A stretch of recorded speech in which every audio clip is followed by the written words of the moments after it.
Nobody tells you what ancient people actually saw when they swore a demon was standing in the corner. Not a cute Halloween shadow. Not a vague bad feeling. I mean the kind of dark shape that makes your stomach drop because it looks like it's looking back. Hey guys, tonight we begin with the night shift. The moments when the lamps are low, the corners are loud, and people are very sure they are not alone. We're stepping into the world where a spirit isn't an abstract idea. It's the scratching at the wall, the sudden fever, the neighbor whispering to someone who isn't there. So before you get comfortable, take a moment, like the video and subscribe, but only if you genuinely enjoy what I do here. And let me know in the comments where you're tuning in from and what time it is for you. It's always fascinating to see who's joining us from around the world. Now, dim the lights. Maybe turn on a fan for that soft background hum. And let's ease into tonight's journey together. Congratulations, you've just woken up in ancient Israel. The good news, you're indoors. The bad news, indoors is a mud brick box with a door that barely argues with the night. Your eyes open and immediately regret it because the air is cold enough to feel personal. Your blanket is wool. It itches like it was woven out of spite. And it smells like wet animal because, surprise, wet animal lives 10 feet away. You shift on your mat and the straw underneath crackles. Not the soothing crackle of a fireplace, the crackle of 100 tiny stems snapping, like the floor is quietly judging your existence. Somewhere in the dark a goat coughs, not a cute little ma. A hacking, offended cough, like it's been chain smoking. Then a chicken mutters to itself in the corner, which is honestly relatable. You listen. The house is never fully quiet. There's always a drip, a skitter, a sigh, a mouse doing parkour inside the wall. And then you hear it. A scratch, slow, deliberate, like a fingernail being dragged across dried clay. You hold still because you don't want to confirm you're awake.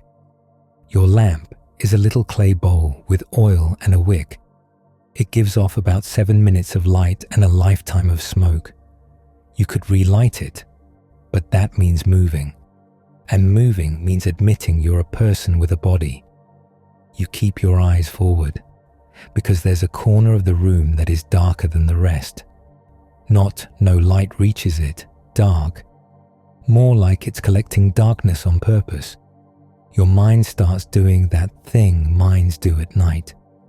The little inventory of everything that can go wrong. The fever last week, the rash that appeared on your cousin, and then, very politely, spread. Someone in the village has been screaming at night. Not, I had a nightmare screaming.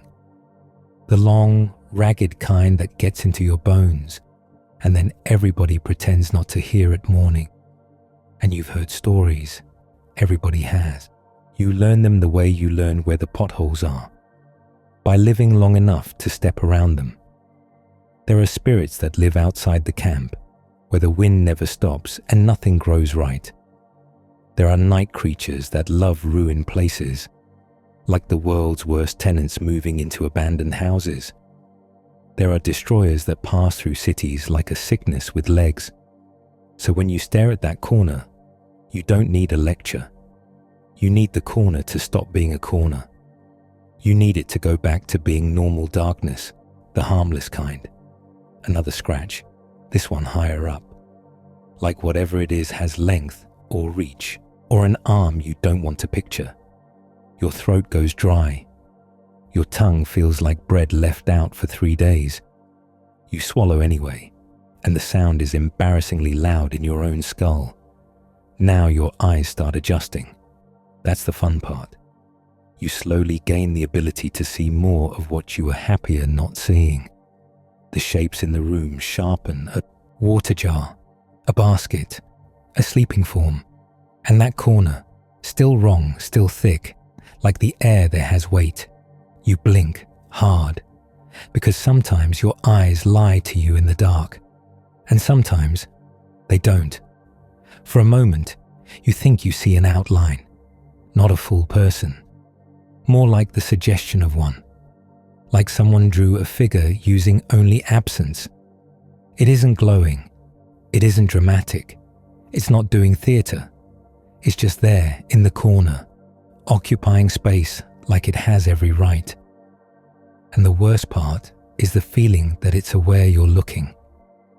Not the way a chair is there, the way a stray dog watches you from across the street, deciding.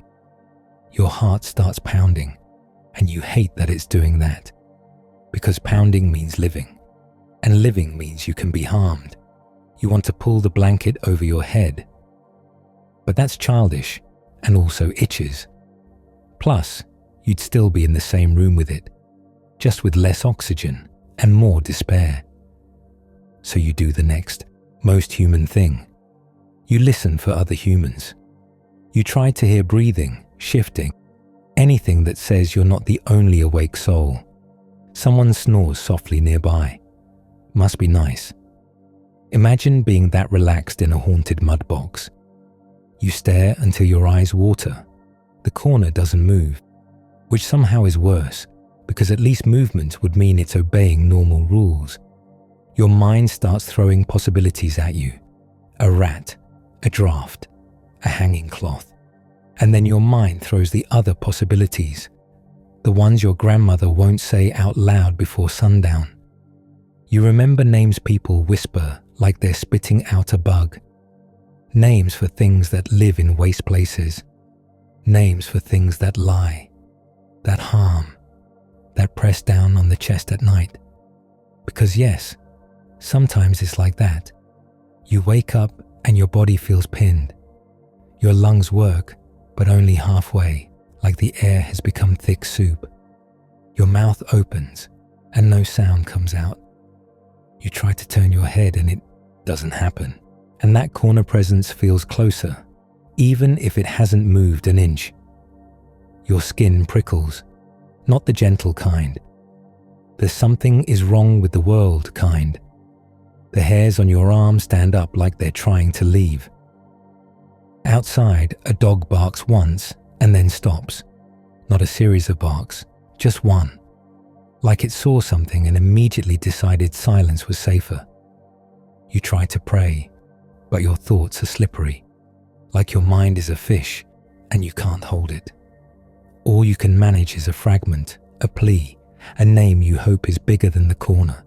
And still, you look, because humans are ridiculous.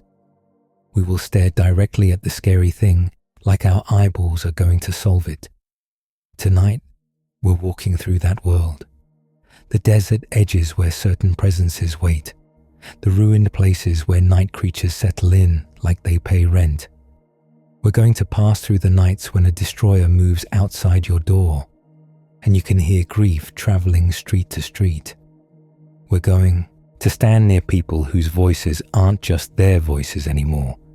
We're going to meet spirits with names you don't casually say while taking out the trash. But for now, you're still in your little room. The oil lamp is unlit. The air is cold. The corner is darker than it should be, and you can't stop watching it. And then, just when you think you've imagined the whole thing, you hear a soft exhale from that direction. Not from any sleeping person, not from any animal, from the corner. The exhale hangs in the air like a wet cloth, not loud, not dramatic, just close enough that your skin tries to crawl off your bones and leave without you. You lie there, staring at that corner, doing the ancient Israel equivalent of pretending you're asleep so the murder in the room gets bored. Your throat tightens anyway. Your stomach rolls, slow and sour, like the last thing you ate is reconsidering its life choices. The corner doesn't lunge. It doesn't whisper. It just occupies. And that's what finally gets you. Because if it can wait, it means it's used to waiting. It means it has all night. It means it lives in the kind of time humans don't like thinking about. A floorboard pops under someone's knee. A sleeping person shifts and sighs. The sound is so normal you almost cry from gratitude. Almost. Outside, the wind drags something across the ground. A dry scrape. Like the wilderness is sharpening its teeth. The corner can wait. Right now you meet the ones that don't need a house at all. The ones who live where humans can't. So you do the only thing that makes any sense at all. You get out of the house. The door groans when you pull it open, as if it's personally offended you're leaving it alone with whatever is in the corner. Cold air hits your face, clean compared to the house, but mean. It smells like dust and animal and last night's cooking fire. You step onto packed earth that's been walked into hardness by 1,000 bare feet. Somewhere nearby, someone's dog lifts its head, looks at you, and decides you're not worth barking at. The camp is mostly asleep. Mostly. Here and there, a low lamp burns in a doorway. A tiny bowl of light, trembling like it's scared too. You walk toward the edge of the camp, where the last houses huddle close like nervous relatives at a funeral. Your toes find pebbles, thorns, bits of something sharp you refuse to identify. The ground is cold enough that you can feel it through the thin soles of whatever passes for sandals today. There's a hush out here that's different from sleep hush. Sleep hush has breathing. This is the hush of a place that's listening. You pass a pen of animals, warm bodies, sour breath, the thick smell of dung and damp wool. A sheep shifts and its bell gives a tiny clink, like a warning. You stop at the last torch. It's stuck in the dirt, wrapped in cloth, burning with a tired, greasy flame. The light makes a little circle, and beyond it, the land is just gone. Not gone like it's not there. Gone like the darkness is swallowing it. You can feel the boundary in your bones. Here is where people are. There is where people are not. Your eyes try to push into the black, and the black pushes back. A gust of wind hits you full in the chest, cold and dry, carrying the smell of stone and emptiness. This is where they say the wild things live. Not wild like a cheerful rabbit. Wild like a place that does not care if you come back. You hear a sound out there. A far-off thin cry that might be a bird.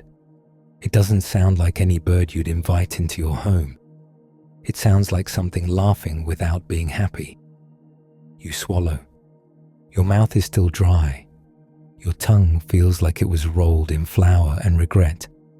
You turn back toward the camp, and the relief is immediate, light. Shapes you recognize.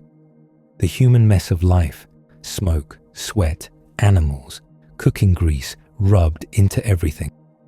In the morning, nobody talks about corners exhaling. They talk about practical things, water, bread, work. And the day you hear the name Azazel, you hear it like a pebble dropped into a well. It happens on the day the whole camp feels held together by a single nervous breath. Yom Kippur, the Day of Atonement, which sounds peaceful until you're standing in it, smelling it, living it. This is not a quiet spa day.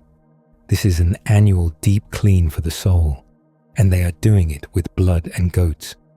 The sun is up, bright and harsh, making every speck of dust glow. You can taste dust. You can taste last night's ashes. People gather, faces serious in the way that says, "Today we are not doing jokes." Children are quieter than usual, which is how you know everybody's scared. You make your way toward the center, where the priest is preparing. He's washed, but it doesn't matter. Everything is always one step away from being dirty again. The animals are there too. 2 goats, both looking deeply unimpressed about being drafted into spiritual housekeeping.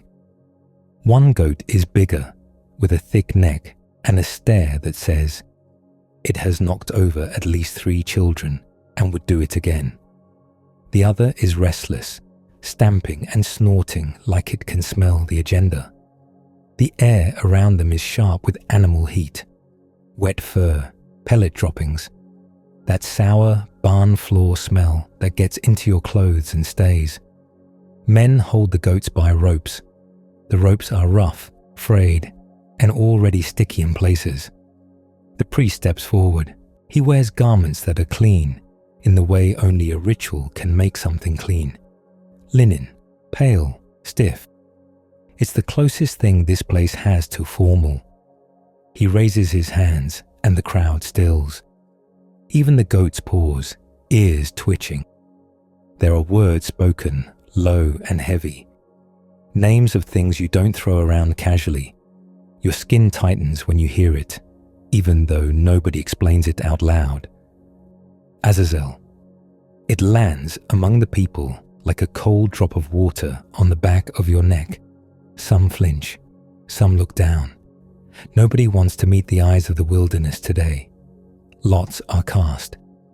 You watch the priest's hands, careful and deliberate. A little object is drawn, shown, chosen. One goat is marked for the Lord, and the other, your stomach clenches, belongs to the other name. The goat for Azazel shifts as if it knows it just got assigned the worst errand in history. The priest places his hands on the goat's head. His palms press into the warm skull. You can see the goat's fur flatten under his fingers. The goat's eye is wide, glossy, and far too intelligent looking for your comfort. The priest speaks confession over it, and the words are not gentle. It's a list you can feel in your own throat. Things done, things hidden, things you did and immediately tried to pretend you didn't. The goat stands there and takes it, all of it. The air feels thicker with every sentence, like the camp is loading invisible sacks onto the animal's back. People stare, breathing shallow. Someone nearby smells like sour sweat, the kind that comes from fear, not work. You find yourself thinking about your own wrong turns, your own sharp words. That time you took something small and never admitted it. It's all going onto this animal, and the most appalling part is that it works. Not like a math problem, like a weight being moved. When the priest steps back, the goat shakes its head once, hard, as if trying to fling the words off its ears. It doesn't work. The words stick. The man chosen to lead the goat steps forward. He's not dressed fancy. He's dressed like someone who is about to walk into the worst part of the map. His face is set in that calm, blank way people get when they're about to do something terrifying and they don't want their knees to betray them. He takes the rope. The goat resists immediately. Of course it does. You can feel the pull in the man's arm as the animal digs in. Hooves scrape dry ground. Dust puffs up around its feet. The man tugs, and the goat finally lurches forward, throwing its weight like a toddler being dragged out of a marketplace tantrum. The crowd parts. Nobody cheers. Nobody waves. It's a silent aisle of faces watching sin take legs and walk away. You follow at a distance because you're curious and also because you're not smart. The camp thins behind you. The sounds of people fade. The last cooking fire smell drops away, replaced by sun-baked stone. Your lips start to crack almost immediately. As you pass the final tents, the wind changes. It's sharper out here. It doesn't bring friendly smells. It brings nothing. The ground becomes rougher, littered with stones that wobble underfoot. Small shrubs cling to life like they're doing it out of spite. The goat keeps pulling back toward the camp. It bleats once, a loud, indignant sound that says, "This is not what I signed up for." The man doesn't answer. He just keeps walking. You keep walking too. The sun climbs, and the heat starts pressing on your shoulders like a hand that isn't gentle. Sweat runs down your spine, and dust immediately sticks to it. Now you're wearing a gritty paste that will be impossible to wash out. A fly buzzes your face and won't leave. It's the ancient world's version of a customer service hotline. Persistent, useless, and somehow always in your ear. The goat's sides heave as it walks. Its breath comes out in short bursts. You can see foam at the corner of its mouth. The man leading it keeps his eyes forward. You try to do the same, but the wilderness keeps dragging your attention sideways. A dark hole under a rock that could be a snake den. A scattered pile of bones that might be a meal someone didn't finish. The silence out here is not empty. It has texture. Every now and then, you think you hear something behind you. A footstep that matches yours too perfectly. You stop. Nothing. You start again. And there it is. A second set of steps, just soft enough that you could blame your own ears. The man in front doesn't look back. Maybe he hears it too. Maybe he's pretending he doesn't, the way you pretended in your mud brick house. The path gets worse. Stones roll under your feet, trying to break your ankles for sport.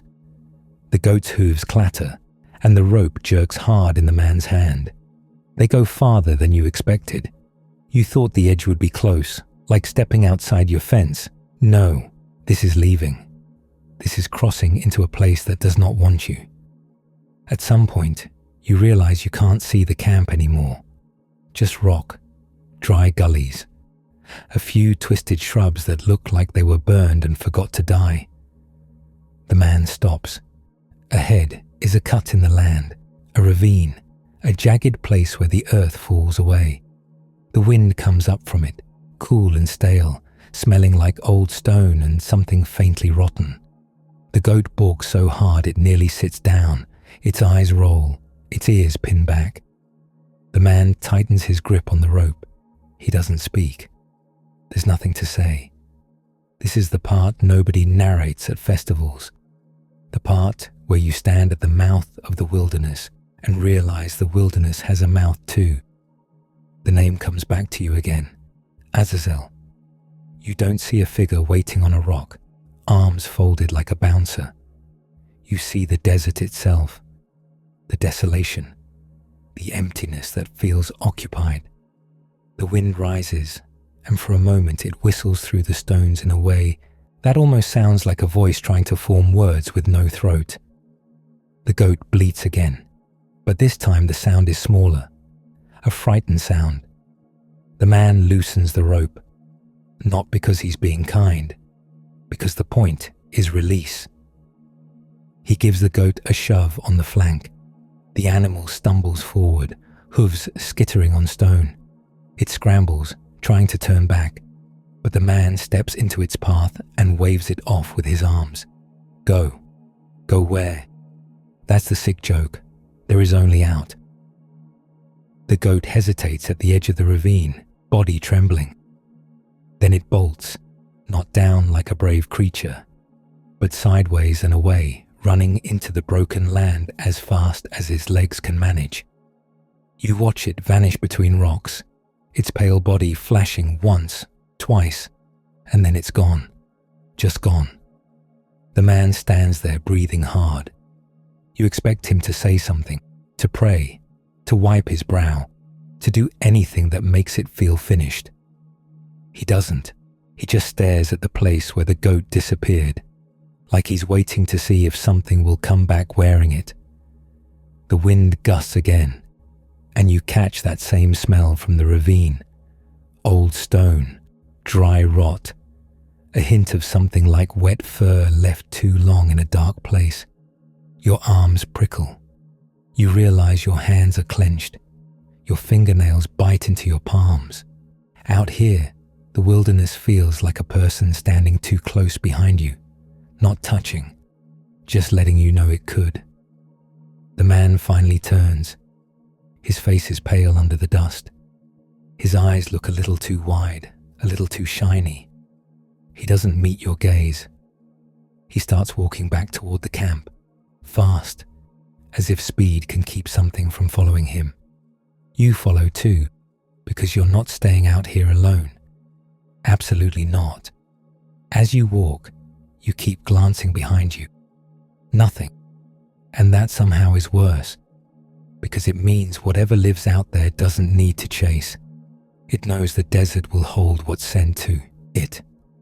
By the time you see the first tents again, your throat feels raw. The camp smells like people.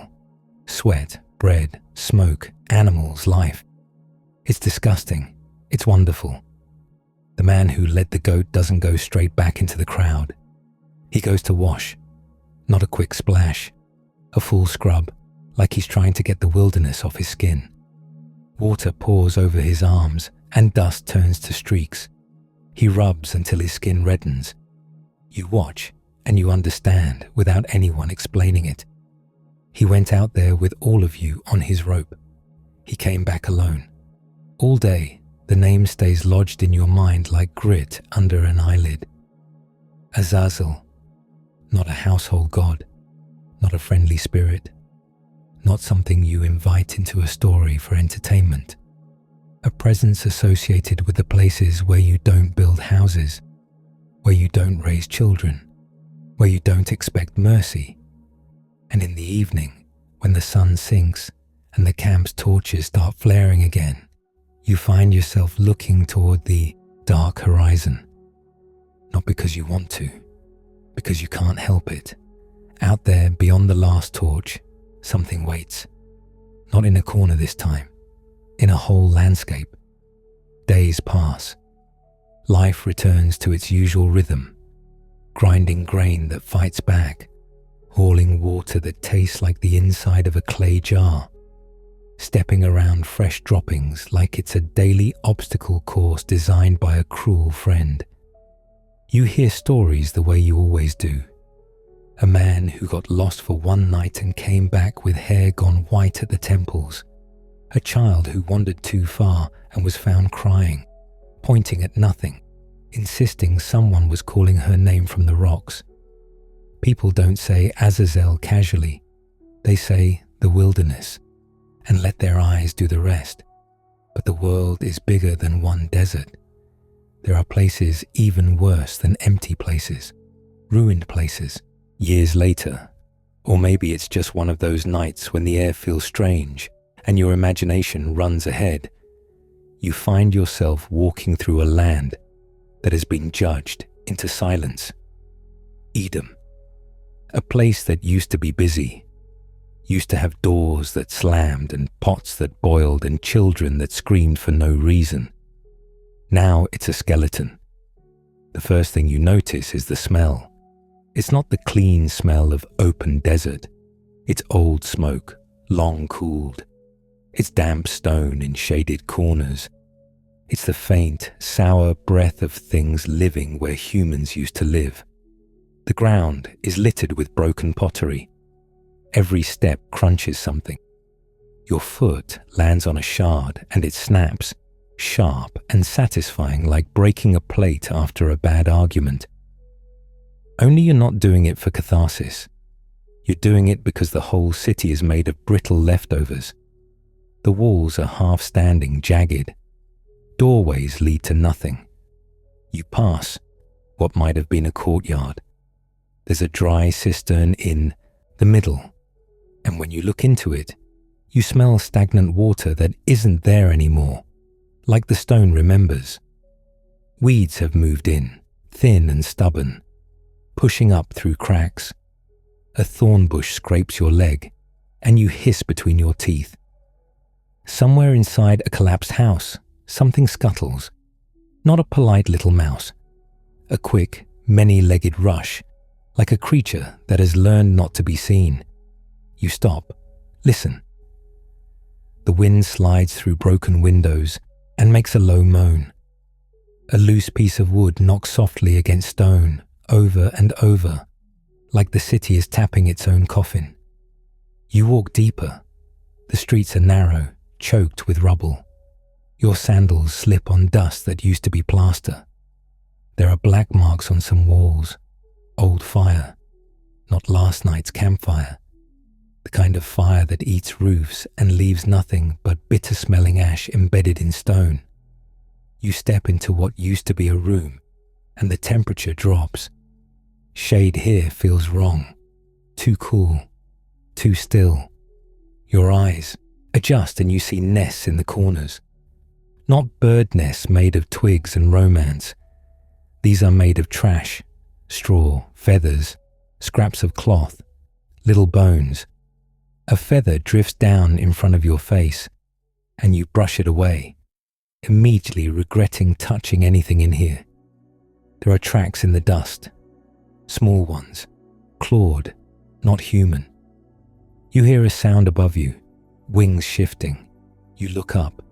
A bird sits on a broken beam, watching you with the calm confidence of a creature that has claimed this place. Its eyes are dark. Its head turns too smoothly. An owl, or something that looks enough like an owl to make your skin tighten. It opens its beak and lets out a call that cuts right through you, a drawn-out scraping cry. It's the sound of loneliness given a voice. It's the sound of a place that has been left behind. You keep walking because standing still feels like giving permission. As the sun goes down, the city changes. The ruins get heavier, shadows fill holes and doorways, until every opening looks like a mouth. The air cools and thickens with night smells. You catch the musky stink of a fox or a jackal. You catch the sharp ammonia smell of droppings piled in a corner. You catch something else too, something like damp feathers and sour milk. You hear movement on the stones, a scrape, a soft thump. You turn and see a shape dart between broken walls, low, quick, pale. A desert creature, but not the ones you're used to seeing from far away. This one belongs here. You remember the words people mutter when they talk about devastated places. Wild animals will lie down there. Hyenas, jackals, goats that aren't goats. And one name that makes mothers tighten their grip on children at night. Lilith. You don't hear it shouted like a battle cry. You hear it whispered, like someone is afraid the ruined city will answer. You step over a fallen beam, and your hand brushes the stone of a doorway. It's cold, even though the air isn't that cold yet. The stone feels damp, and when you pull your hand back, your fingers smell like mildew. Inside, the darkness is thick. You can't see the back of the room, but you can sense its shape. The way you can sense a stranger standing too close behind you. Your heart picks up speed. Your breath comes shallow. You tell yourself it's just a room with nests, a room with droppings, a room with the husk of a life that got emptied out and never refilled. And then you hear it, a sound like a woman's voice, high and broken, not words, a wail. It rises and falls, and it's close enough that your stomach drops through your feet. Your body reacts before your mind does. Your shoulders hunch. Your hands lift slightly, useless and defensive. The sound comes again, longer this time. A screech, sharp enough to scrape along your nerves. You step back out of the doorway and look up at the broken roofline. The owl is gone. In its place, you see movement on the top of the wall. A silhouette against the deepening sky, thin, still. It's too far to make out details, and you hate that, because your mind is now filling in whatever it wants. The silhouette turns its head toward you. You feel it in your chest, that awful certainty of being noticed. Not watched like a bird watches prey, watched like a person watches a person. Your mouth goes dry again. The wind picks up and brings you that damp feather smell, stronger now, mixed with something like old blood on cloth. You take another step back. The figure doesn't leap down. It doesn't rush you. It stays where it is, perched like it owns the ruin, like it moved in the moment humans moved out. You remember the way the wilderness felt at Azazel's ravine. This is different. The wilderness is empty on purpose. This is a place that used to be full, and now something else has filled it. The city makes noises as night settles Stones tick as they cool. A loose shutter bangs once, then twice, then gets stuck half open like a jaw. From somewhere deeper in the ruins comes a chorus of animal sounds. A yip, a low growl, the soft chitter of something small and fast. And above it all, that voice again. That horrible, human-sounding cry that isn't human. Lilith. You don't see a neat, labeled monster with a resume.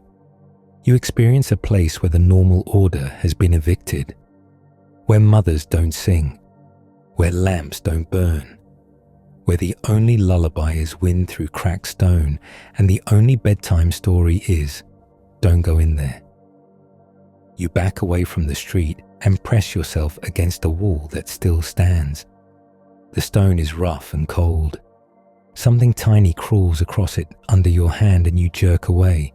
A beetle, or a spider, or some new creature that got invented when nobody was watching. Your breathing is loud in your ears. You try to listen past it. That's when you realize the screaming has stopped. Not faded, stopped. The sudden silence is like someone putting a hand over your mouth.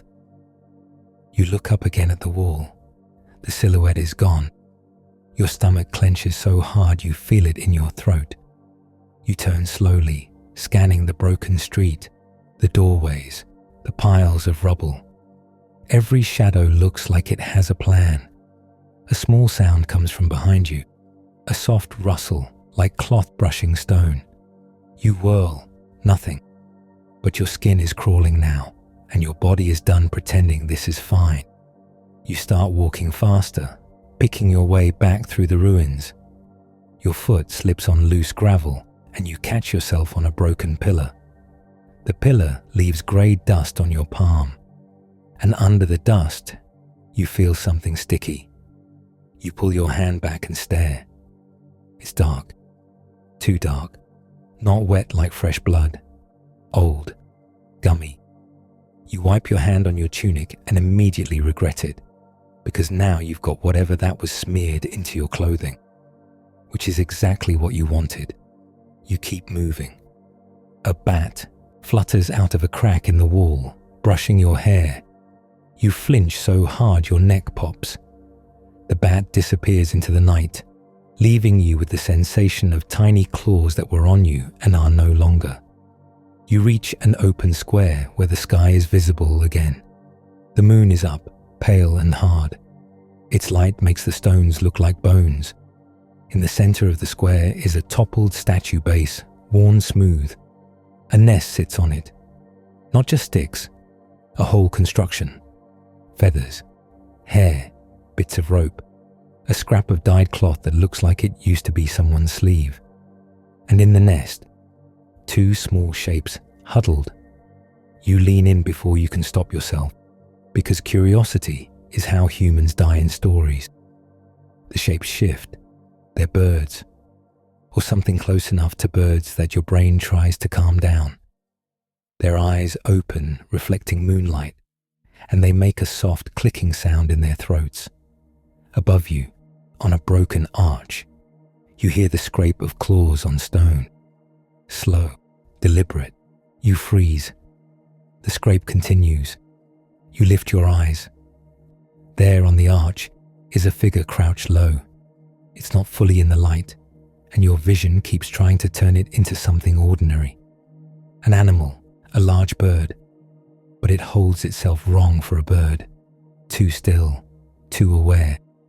It tilts its head, and the moon catches the edge of its face, just enough to show a pale cheek, dark hair, and eyes that look like holes punched in night. Your whole body goes cold. The figure opens its mouth. No scream comes out this time. Just a soft sound, almost like a laugh that never learned joy. A chill runs down your spine so fast it feels like water. You take a step back and gravel crunches under your heel. The figure's head snaps slightly, tracking the sound. Oh good. It's listening to you. Your pulse hammers in your ears. You take another step back, slower, trying not to make noise. trying not to look like prey even though you are absolutely prey. The figure shifts its weight, claws scrape, stone again, and you smell that damp, sour feather smell, like it's suddenly right beside you. Your mind flashes to the camp, to torches, to goats coughing, to children whining, to bread so hard you have to negotiate with it. You want all of it. Every annoying, filthy human thing. You turn and walk away, not running, because running feels like admitting defeat, but walking fast enough that your feet start tripping over themselves. Behind you, you hear a sound. Wings, maybe, or fabric, or something sliding down stone. You don't look back. You keep going until the ruins thin and the stones give way to open ground. The air out here is cleaner, still cold, still dry, but not soaked in old death. You stop and finally look back. The city sits under the moon like a mouthful of broken teeth. No torches, no voices, just the dark shapes of walls and the suggestion of movement where a movement should not be. You can't see the figure anymore, but you can feel it, like an itch between your shoulder blades, like eyes pressed into your back. You remember Azazel out there in the wasteland, receiving what the camp can't keep. You remember the goat disappearing between rocks, swallowed by a land that doesn't give things back.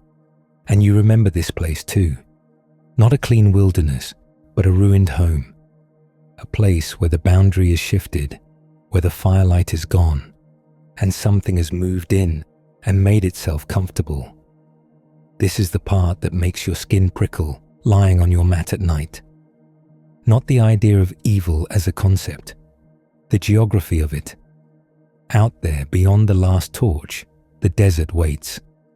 Out there in the broken city, the night creature nests. You turn away from Edom's ruins and start walking toward whatever light you can find. Your feet hurt. Your throat is dry. Your clothes smell like dust, sweat, and that one horrible smear you're trying not to think about. The night wind follows you, tugging at your sleeves like it wants you to turn around. You don't, because you've learned the difference between darkness that's just absence and darkness that feels inhabited. And as you walk, you keep your eyes on the horizon, not because it's safe, because it's where the firelight will be, because the only thing worse than a haunted corner is a whole haunted landscape. And somewhere behind you, in the places humans abandoned, something settles back into its nest, patient as stone, waiting for the next footstep to crunch on broken pottery in the dark. But some spirits don't haunt the wilderness. Some walk through cities. Some have a job to do. The sun drops and the air goes weirdly still, like the whole land is holding its breath. You're back in Goshen, in a mud brick house that sweats heat during the day and turns clammy at night. The walls smell like damp earth and old smoke, because of course they do. Everything smells like smoke here. Even the people somehow smell faintly smoked. Inside, your family is packed together with the tense politeness of livestock on a long journey. Elbows, knees, someone's heel in your foot, a child's hair brushing your cheek, because personal space is a fairy tale. Your mat is a lumpy sandwich of straw and regret, but nobody is lying down. Tonight is not a lying down night. There's a lamb roasting, and it should be comforting. Warm fat popping, meat hissing. But it's too much, too rich, too sharp in your nose. It makes your stomach twist because you're not hungry in a normal way. You're hungry like a person about to sprint. The bread is unleavened, which is a fancy way of saying it's the culinary equivalent of damp cardboard. Flat, quick. No time for it to rise, no time for anything to be pleasant. You chew anyway, because chewing gives your jaw something to do besides chatter. There are bitter herbs too. You bite down, and your face tries to fold in on itself. It's a clean bitterness, like someone weaponized a garden. You swallow and your eyes water. Perfect. Now you look as panicked as you feel. Everyone is dressed like they're about to travel. Sandals on, cloaks gathered, belts tight. Somebody is gripping a staff so hard their knuckles look bleached. Near the doorway, the blood is drying on the wood. Lamb's blood, brushed up and across the frame like a hurried paint job done by someone who's never painted and also thinks the paint is alive. It's darker now, tacky at the edges, crusting where the air hits it. The smell of it sneaks into the room under the roast meat smell. Metallic, raw, like you've been sucking on a coin. You keep glancing at it because the door is the only place the outside can touch you. The door is the thin little line between family dinner and whatever is happening out there tonight. Somebody whispers, "Don't open it." Nobody answers because that shouldn't even need to be said. Outside, Egypt is doing what it always does. Somewhere in the distance, you hear a dog bark once and stop abruptly, as if it remembered a rule. A cart creaks on a road far off, wood complaining against wood. There's the low, constant hush of the Nile nearby, that wet breath sound of dark water moving through reeds. It's almost normal. That's the problem. You'd rather hear thunder. You'd rather hear screaming already. Silence feels like a trap laid out neatly on the floor. A child shifts, and the floor dirt whispers under their foot. Dust puffs up, and you taste it. Someone's stomach growls, and the sound is startlingly loud. You realize you're listening for footsteps. Not human footsteps. Not the scrape of sandals or the clop of hooves.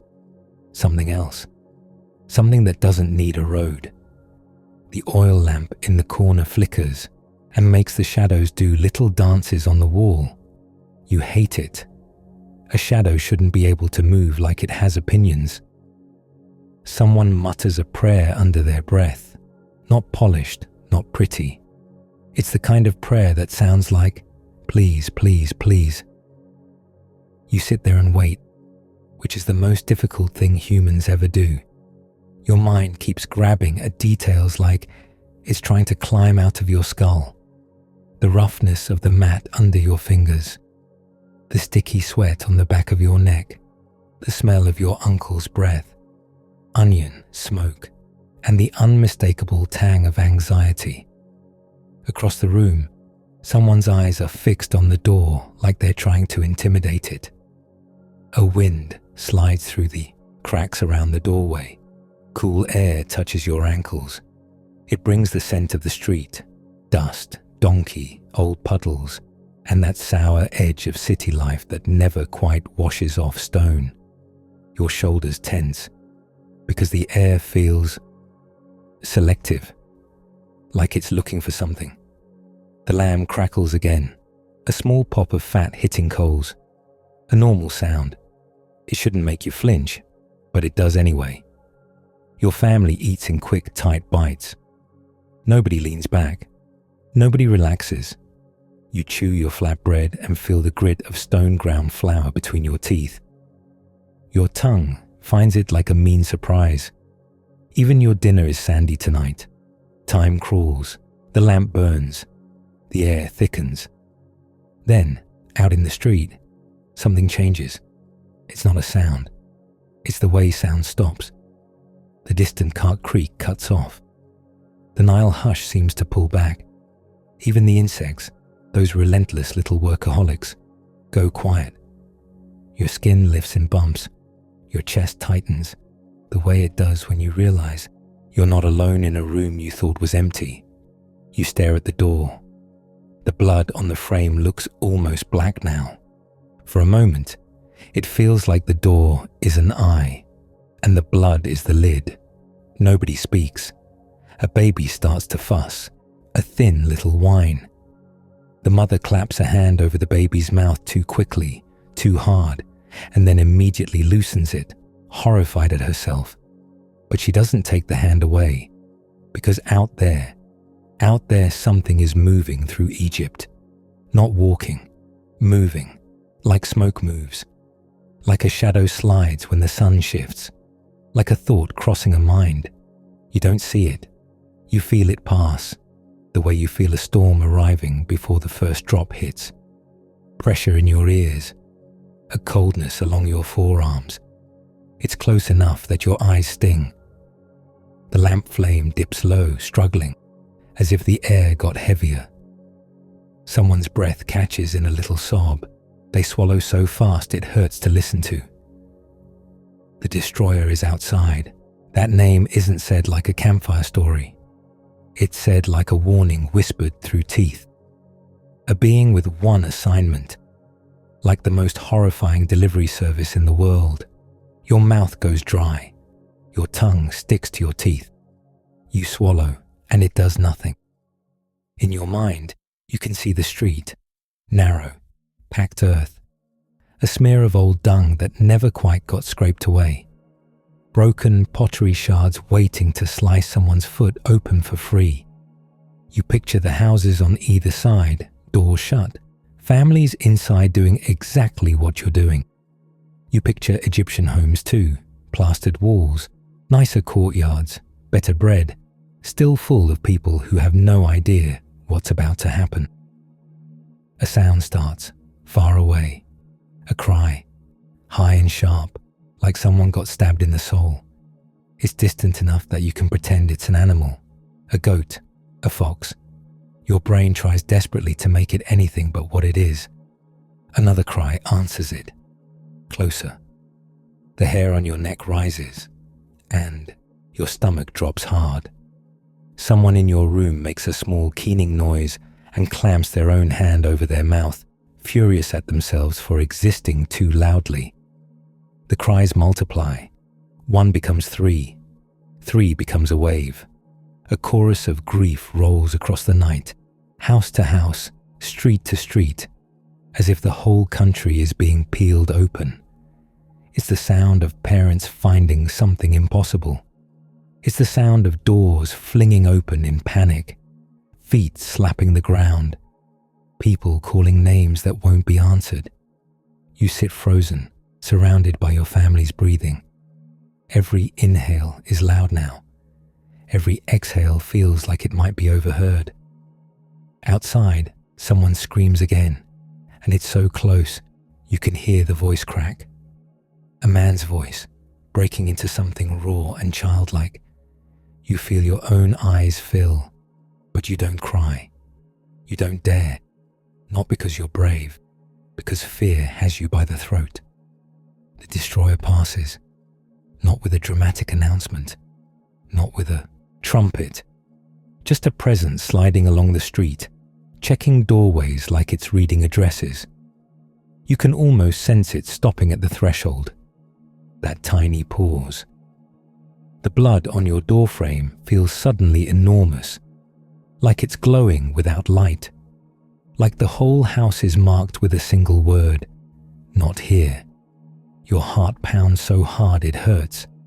You press your palm to your chest, as if you can physically hold it down. The air near the door turns colder still. You don't see a face. You don't see wings. You feel a tension, a weight, a focus, like something has leaned in close to inspect the frame. Your skin prickles all over, your body trying to decide whether to run or faint.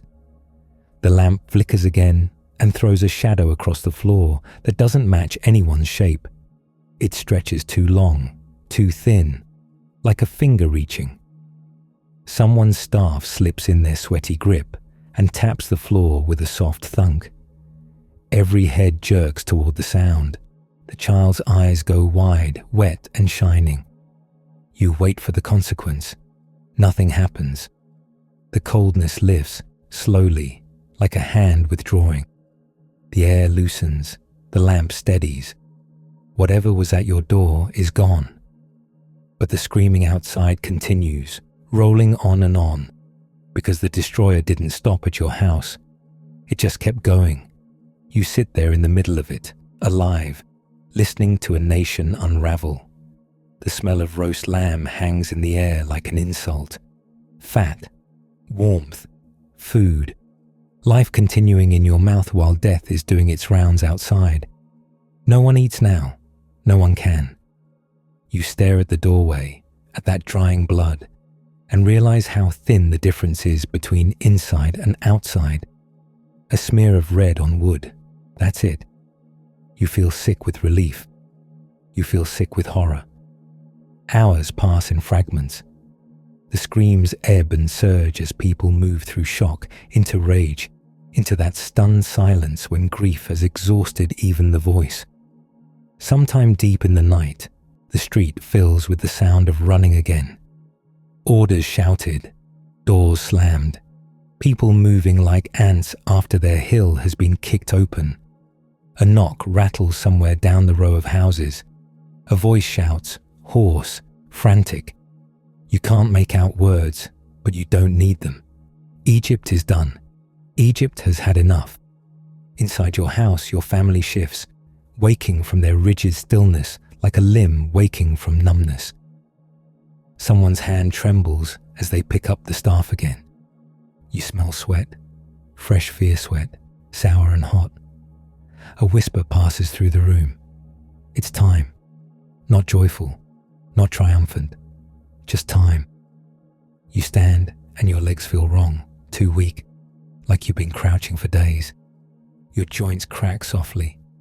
You keep your eyes on the doorway as if it might change its mind and invite the night back in. Nobody thanks the door frame out loud. Nobody kisses it. You just file out when the moment comes, stepping over the threshold like it's a blade you don't want to touch. Outside, the night air hits your face and it smells like smoke and tears.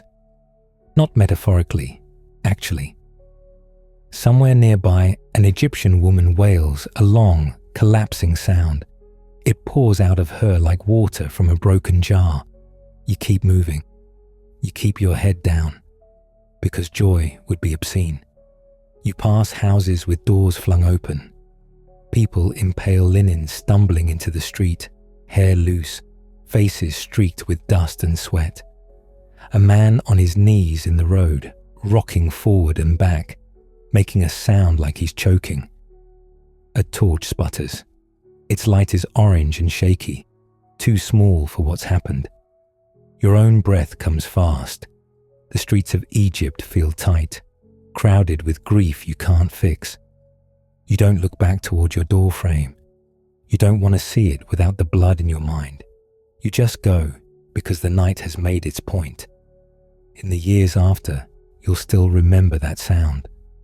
Not the wilderness wind, not the owl cry in ruined Edom, the sound of an entire country discovering the same loss in the same hour. Because the Destroyer doesn't lurk in abandoned places. The Destroyer goes where people live. Time moves the way it always does. Fast when you want it slow. Slow when you want it finished. You live long enough for stories to gather around that night like people around a fire. Not cozy, compelled. You hear it retold in different voices, with different tremors. Some people say the Destroyer with their eyes down. Some say the angel of death, like naming it might keep it at arm's length. Either way, the name sticks, because that's what humans do with terror. We name it. We give it a job title. We act like it has rules. It helps. But the world doesn't stop being strange just because you survived one night. Centuries can pass like the flip of a lamp flame in a drafty room. Empires rise and fall. Stones get stacked into palaces, then scattered into ruins that owls will eventually redecorate. And you find yourself somewhere else entirely. Not in Goshen, not in Egypt, not even in a normal, honest landscape that obeys the rules of daylight. You're standing at the edge of something that feels like the universe's basement. The air is cold, stale, and wrong. It smells like damp stone, old smoke, and metal left too long in the rain.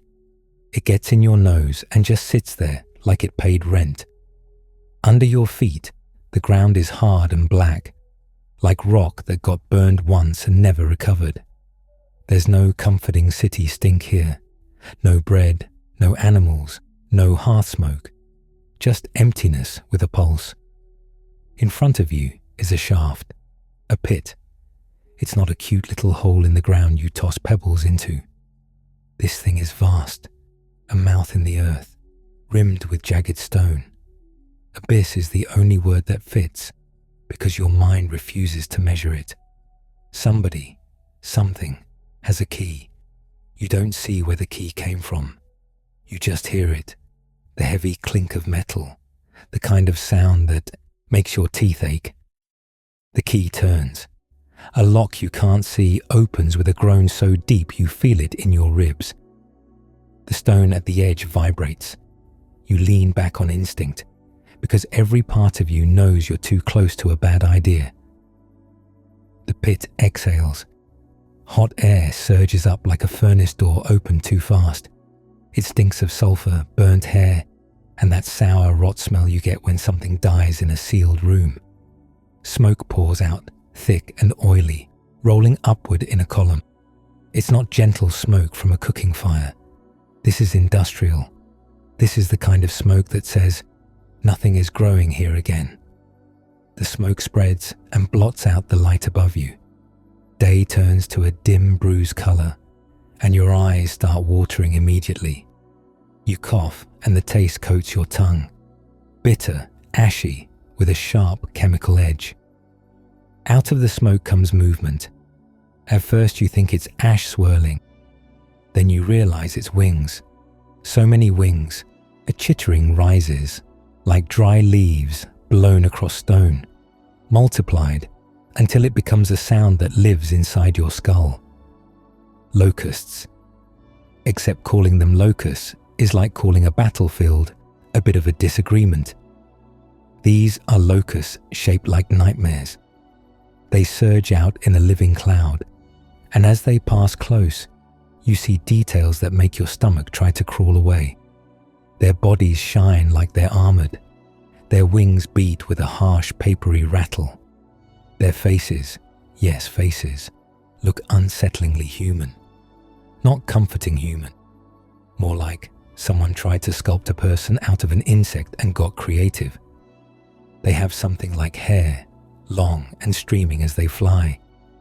It's the kind of detail that feels personal, like the abyss is styling its monsters now. Their teeth flash when they open their mouths, not little bug mandibles. Teeth like lions. You hear their tails crack against the air, and you see the curve at the end. Stingers. Scorpion stingers, arched and ready, as if these things aren't content to simply exist. They want to do harm with intention. The sound they make becomes a roar, like chariots racing, like wheels on stone, like an army moving fast. It surrounds you, presses against your ears, fills your chest. You try to cover your face, but the air is full of them. Their wings brush your arms as they pass, dry and scratchy. A few strike your shoulder and bounce away, hard as thrown pebbles. You feel tiny clawed feet scrape your sleeve. Your stomach turns, because you know what locusts do. You've seen fields stripped bare, stalks left like chewed bones. Only these aren't being sent to eat crops. They're being sent to torment people. You hear screaming again, different from Egypt, but just as raw. Pain screams, panicked, desperate, furious.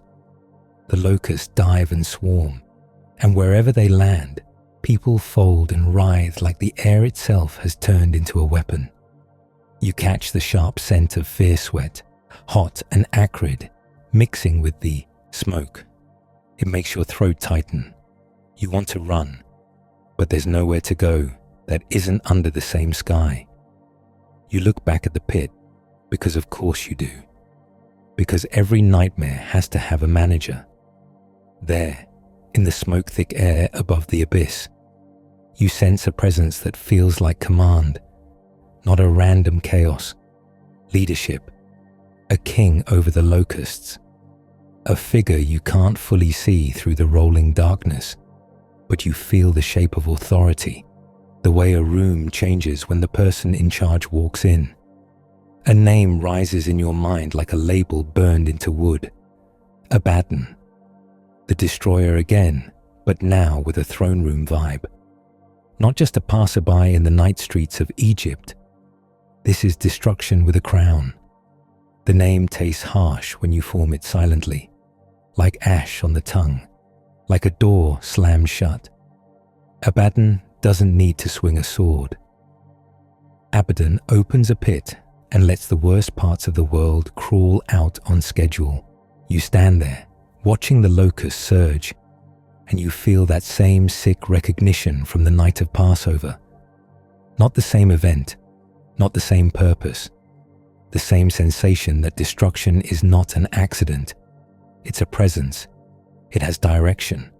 It has a path it moves along, stopping where it's allowed to stop, passing over where it must pass over, doing its work with the patience of something that doesn't get tired. In Egypt, it moved like a shadow through a city, door to door. In this vision of the abyss, it reigns over a swarm that turns the air into teeth and stingers. Different nights, same cold spine crawl. You try to breathe through your mouth and regret it immediately, because the smoke taste gets worse. It coats your throat like soot. Your eyes burn. The locusts keep pouring out, and the sound becomes a constant, a ceiling of noise. It drowns out everything else until you can't hear your own thoughts, which is probably for the best. You think of the lamb's blood drying on the wood in Goshen. That simple mark, that thin line between life and death. You think of how absurd it felt to stand there trusting a smear of red, like it was a fortress. But it held. It held against something that didn't negotiate, didn't hesitate, didn't get distracted. A destroyer with a mission. Here, at the abyss, you feel the scale widen until you can't hold it comfortably in your mind. This isn't a street in Egypt. This is the underbelly of everything. The locusts wheel in the smoke-dark air, their wings rattling like hard rain on clay tiles. They move with purpose, not drifting. Their king remains near the pit, a shadowy authority in the center of the chaos. Abaddon. Destruction with a name you can speak, even if it scrapes your throat. You realize you're gripping your own arms, nails digging into skin. You loosen your hands and feel the sting where you've marked yourself. Your heart still beats. Your lungs still pull air, even when the air is foul. You're still here. In Egypt, people huddle behind a marked door and listen to a nation break. Here, you stand at the edge of a pit and watch pain fly on wings. Both nights teach your body the same lesson. Some darkness doesn't just happen. It arrives, it moves, it passes through. The smoke continues to rise, spreading and thickening, swallowing the sky until everything is dim and ashy. The locusts become silhouettes in the gloom, their wings a constant rustle, like dry parchment being torn again and again. Abaddon remains, the unseen center that holds the swarm together. Not a rumor, not a superstition, a presence with a name that tastes like burnt stone. And as the choking air rolls over you, and the roar of wings fills every space where silence could have lived, you remember that first cold pause at the doorframe in Goshen. That tiny moment of attention, that sense of being inspected. You remember how it left, how it moved on, because even a destroyer has boundaries. Even destruction somehow has a door it does not cross when the mark is there. The smoke keeps climbing. The swarm keeps turning. The abyss stays open like a wound that refuses to close. And in the dark above it all, the king of the pit holds his place, steady as a shadow nailed to the world, while the sound of wings goes on and on and on. The roar of wings doesn't stop so much as it becomes the weather. It's everywhere, rattling like dry parchment, grinding on your nerves until you can't tell if the sound is outside you or inside. Smoke keeps climbing out of the abyss in slow, oily gusts, and your eyes stay wet and angry. Abaddon holds steady above that open wound in the world, a shadow with a crown feel, not moving, not rushing, just watching the torment run on schedule like it's got a clipboard.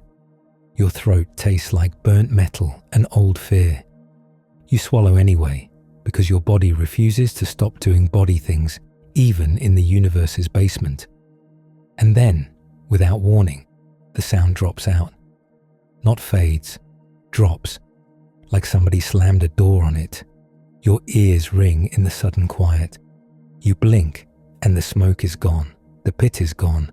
The choking air is gone. You're standing in a room that doesn't have walls the way rooms have walls. There's space, but it isn't empty. It's crowded in a way that makes your skin want to crawl off your bones and go stand somewhere less intense. Light is everywhere, not warm sunlight, not friendly lamplight. This is clean, sharp brightness, the kind that makes you feel like every secret you've ever had is visible on your face. You don't have a body exactly, at least not one anyone reacts to. There, but you're unnoticed, like a breath that doesn't belong to anyone. And now we arrive at the part that makes theologians nervous. The spirits that work for the other side, while apparently still reporting to headquarters. The air smells like ozone after lightning, like crushed herbs, like something burning that isn't wood. There's also a faint note of incense, but not the cozy kind.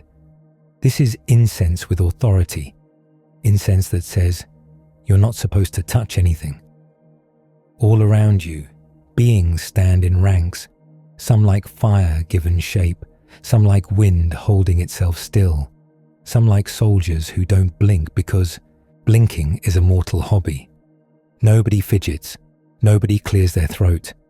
It's caught.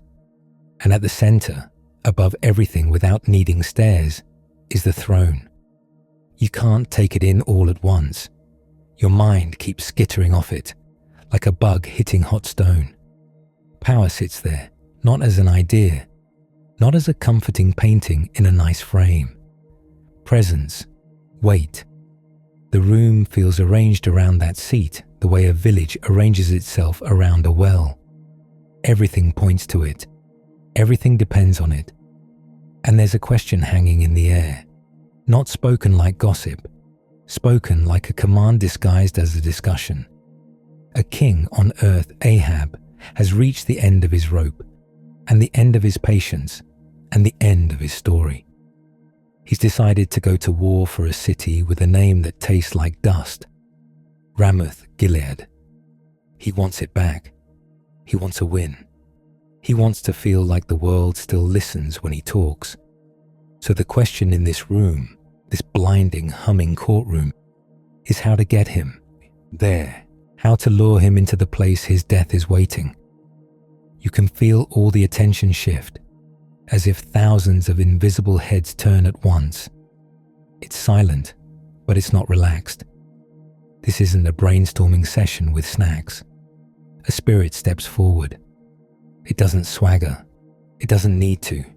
It glides out from the host like a thought separating itself from a mind. You can't pin down its features because it seems to keep changing the way a shadow changes when the lamp flickers. It speaks, and the voice isn't loud. It's confident. I will entice him. The words land in the room with a strange softness, like a pillow dropped onto a blade. The presence on the throne answers, and the whole space tightens, listening. How? The spirit doesn't hesitate. It doesn't ask for clarification, like it's applying for a job. It offers the plan the way someone offers a tool. I will be a lying spirit in the mouths of his prophets. There it is, clean, simple, horrifying. Not plague, not sword, not locust-wing torment, a lie delivered through religious professionals straight into a king's ears. You expect, instinctively, for the room to recoil, for someone to object, for a line to be drawn. Instead, the answer comes back like a verdict. You will entice him, and you will succeed. Go and do so. The words don't echo. They don't need to. They settle into reality like a stone dropped into wet clay, making an imprint that will harden. The spirit turns away, mission approved, and you feel a ripple pass through the host. Not confusion, not surprise, more like order maintained. Your stomach flips anyway, because you've spent plenty of nights fearing the wilderness, Azazel out beyond the campfires, Lilith nesting in the ruins, Abaddon opening the abyss like a furnace door. This is different. This is deception with paperwork. Before you can decide what to do with that, the light shifts, like the room itself inhales, and the whole place folds. You're falling, not through air, but through distance. The brightness peels away, replaced by heat and stink. You land, softly, invisibly, in a palace that thinks it's impressive. Samaria, Ahab's house. The walls are dressed up with plaster and paint, trying so hard to feel permanent. But the place still smells like every other human power center. Sweat, oil, old wine, and the faint damp odor of too many bodies breathing in the same spaces. There's also perfume, because rich people are allergic to the truth and will pay for flowers to scream over it. Ahab is there, lounging like a man who believes he's inevitable. He has that polished, well-fed look of someone who hasn't had to carry his own water in years. Near him sits Jehoshaphat, king of Judah, visiting like the world's most cautious houseguest. His posture says polite alliance, but his eyes keep doing that nervous little dart humans do when they sense a bad decision approaching. The room is crowded with prophets, so many prophets, 400 give or take, packed in like fish in a basket. They jostle, they sweat, they murmur. The air is thick with breath and cheap cologne. They're performing holiness the way street vendors perform friendliness. They want the sale. Ahab wants a word. He wants a divine thumbs up for his war plan. The ancient version of getting your friend to say, "No, text her, it'll be fine," right before you ruin your life. The prophets spring into action. They raise their hands, they chant, they sway. One of them, Zedekiah, has gone full theater kid. He's made iron horns, actual horns, metal strapped to his head or held up like props, because nothing says "I speak for the heavens," like a DIY costume piece. He pushes forward, eyes shining with that dangerous enthusiasm of a man who's been rewarded for saying what people like to hear. Thus you shall push the Syrians until they are consumed. The other prophets catch it like a tune. They repeat, they amplify, go up, prosper. The Lord will give it into the king's hand. It's a chorus of yes men, and you can feel how intoxicating it is. Ahab's face relaxes into satisfaction. Jehoshaphat, however, looks like a man tasting milk that's gone slightly off. He leans toward Ahab, voice careful. "Is there not here another prophet of the Lord, that we may inquire?" He says it politely, but it lands like an insult. Ahab's smile tightens. "Oh, there is one." You can practically hear the eye roll in his tone. "Micaiah, son of Imlah, but I hate him. He never prophesies good concerning me, only evil." Ahab says it like he's describing a restaurant reviewer who keeps pointing out that the kitchen has rats. Jehoshaphat doesn't laugh.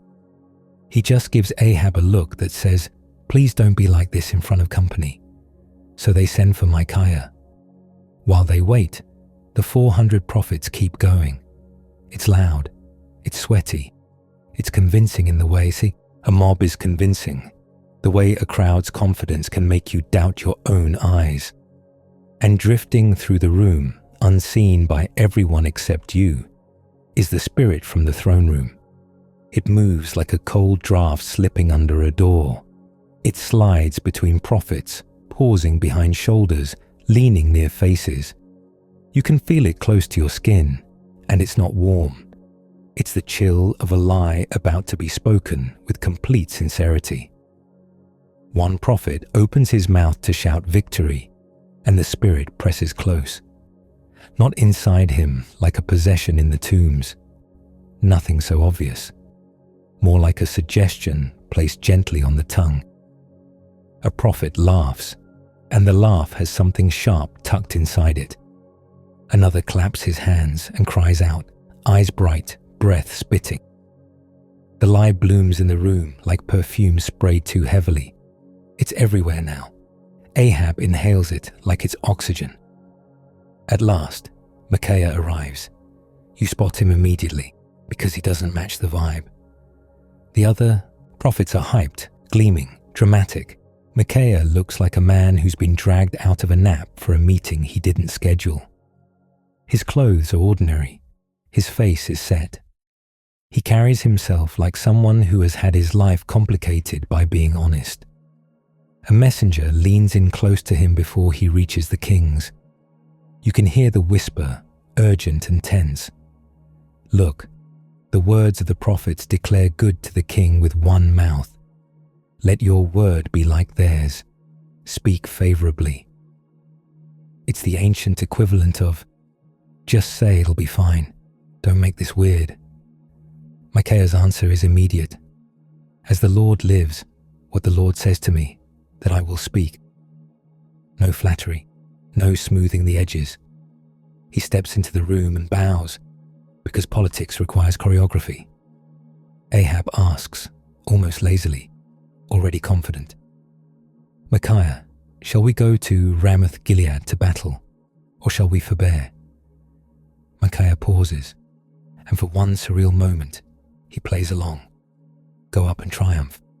The Lord will give it into the hand of the king. His voice is flat, almost bored. The words are the same, but the tone is all wrong. Ahab's face tightens because he recognizes sarcasm when it's aimed at him. How many times shall I make you swear that you speak to me nothing but the truth in the name of the Lord? There's a snap in Ahab's voice, like a man furious that someone won't lie correctly. Micaiah's eyes lift. The room hushes, and even the 400 prophets seem to feel a shift. The air changes, subtle but real, like the moment before thunder. I saw all Israel scattered on the mountains, as sheep that have no shepherd. You feel it hit the room. The image is simple enough for anyone to understand. Leader gone, people lost, the land exposed. Micaiah keeps going. And the Lord said, these have no master. Let each return to his house in peace. Jehoshaphat's face goes pale. Ahab's jaw clenches. Ahab turns toward Jehoshaphat, furious, triumphant in his irritation. Did I not tell you that he would not prophesy good concerning me, but evil? It's almost childish. See? He's doing it again. But Micaiah isn't finished. His voice drops slightly, as if he's letting you in on the part most people don't want to hear. I saw the Lord sitting on his throne, and all the host of heaven standing by him. The room seems to tilt. You're standing in that heavenly court even now, still feeling the brightness and the weight of it, and hearing a man on earth casually describe it like he was there. Micaiah's gaze is steady, and the Lord said, who will entice Ahab that he may go up and fall at Ramoth Gilead? And one said one thing, and another said another. The prophets in the room shift uncomfortably. Zedekiah's iron horn suddenly look less impressive and more like something you regret wearing in public. Micaiah continues, voice clear. Then a spirit came forward and stood before the Lord, saying, I will entice him. And the Lord said, by what means? And he said, I will go out and be a lying spirit in the mouth of all his prophets. And he said, you are to entice him, and you shall succeed. Go out and do so. Silence. Not polite silence, not listening silence. The kind of silence where you can hear someone swallow. Then Micaiah delivers the last line like a stone thrown straight into a still pond. Now therefore, the Lord has put a lying spirit in the mouth of all these your prophets. The Lord has declared disaster concerning you. You can feel the room flare with anger. Nobody likes being told. Their confidence is supernatural sabotage. Zedekiah steps forward, face twisted, and you can see the veins at his temple. He crosses the space and slaps Micaiah. The sound cracks sharp in the warm air. It's a clean strike, palm on cheek, an insult dressed up as discipline. Zedekiah sneers, loud enough for everyone. How did the Spirit of the Lord go from me to speak to you? Micaiah touches his cheek once, slow. He doesn't flinch again. He doesn't raise his voice. Behold, you shall see on that day when you go into an inner chamber to hide yourself. It's not dramatic. It's worse. It's calm. Ahab's face hardens. He doesn't argue the content. He doesn't debate. He just does what kings do when truth shows up uninvited. Seize Micaiah. Take him back. Put him in prison. Feed him bread of affliction and water of affliction until I come in peace. Bread of affliction. So the worst loaf you've ever had. But now it's also a government policy. Micaiah calls out as they drag him away. If you return in peace, the Lord has not spoken by me. His voice rings a moment, then the door swallows it. Ahab turns back to his prophets, to his comfortable chorus. He chooses the lie, because lies come with rhythm. They come with group support. They come with iron horns and applause. Truth comes with a cell and terrible bread. The decision is made. War it is. Time jumps, as it does when humans insist on learning the hard way. You're on the road to Ramoth Gilead now, moving with the army. Dust rises in clouds from sandals and hooves and cartwheels. It coats everything. Your lips feel gritty, like you've been chewing ground pottery. The sun beats down, turning sweat into a constant film that traps dirt against skin. Men smell like leather, onion breath, and old wool that never fully dries. Ahab rides among them with a plan. He tells Jehoshaphat, casual as a man suggesting a hat swap, I will disguise myself and go into battle, but you wear your robes. Jehoshaphat hesitates. You can see the thought flicker across his face. This feels like a trap, but he agrees, because alliances are a chain, and kings are always tugging on them. So Ahab puts on ordinary armor and hides his crown. Jehoshaphat goes out looking like a royal target wrapped in fabric. The battle begins with noise and chaos. Metal on metal, horses screaming, men shouting orders that no one hears. The air smells like churned dirt, sweat, and that sharp tang of fear that leaks out of pores. Syrian commanders spot Jehoshaphat's robes and surge toward him like dogs seeing meat. Jehoshaphat cries out, panic and prayer tangled together, and for a moment you think he's done. But the Syrians pull away. Something stops them, turns them aside. Jehoshaphat lives, shaky and startled, his royal outfit suddenly feeling like a bad fashion choice that almost got him killed. Ahab, meanwhile, is still disguised. He's moving through the fight like a man trying to outrun a sentence. And then, somewhere in the churn of bodies, a bow is drawn. Not by a hero with a name you'll remember. Not by a man who knows he's changing history. Just a soldier. He pulls the string back and releases, almost carelessly, into the mass of combat. The arrow flies. It doesn't glow. It doesn't whistle dramatically. It just goes where arrows go, fast and indifferent. It finds the gap between Ahab's armor pieces, that stupid little seam every soldier hates. It slides in between breastplate and scale like the world's meanest needle. Ahab jerks. His face goes tight, breath snagging. "Turn around," he tells his chariot driver, voice strained. "Carry me out of the battle, for I am wounded." Blood starts seeping under his armor. At first it's hidden, then it's everywhere, warm and relentless, soaking padding and cloth. It smells like iron and hot meat. The battle rages on. Ahab is propped up in his chariot, refusing to fully collapse, because pride is stubborn even when your insides are trying to leave. His blood runs down, pooling in the floor of the chariot, mixing with dust into a dark paste. By evening, he slumps. The king is dead. A cry goes out through the army as the sun drops. Every man to his city, every man to his country. Scattered sheep, no shepherd.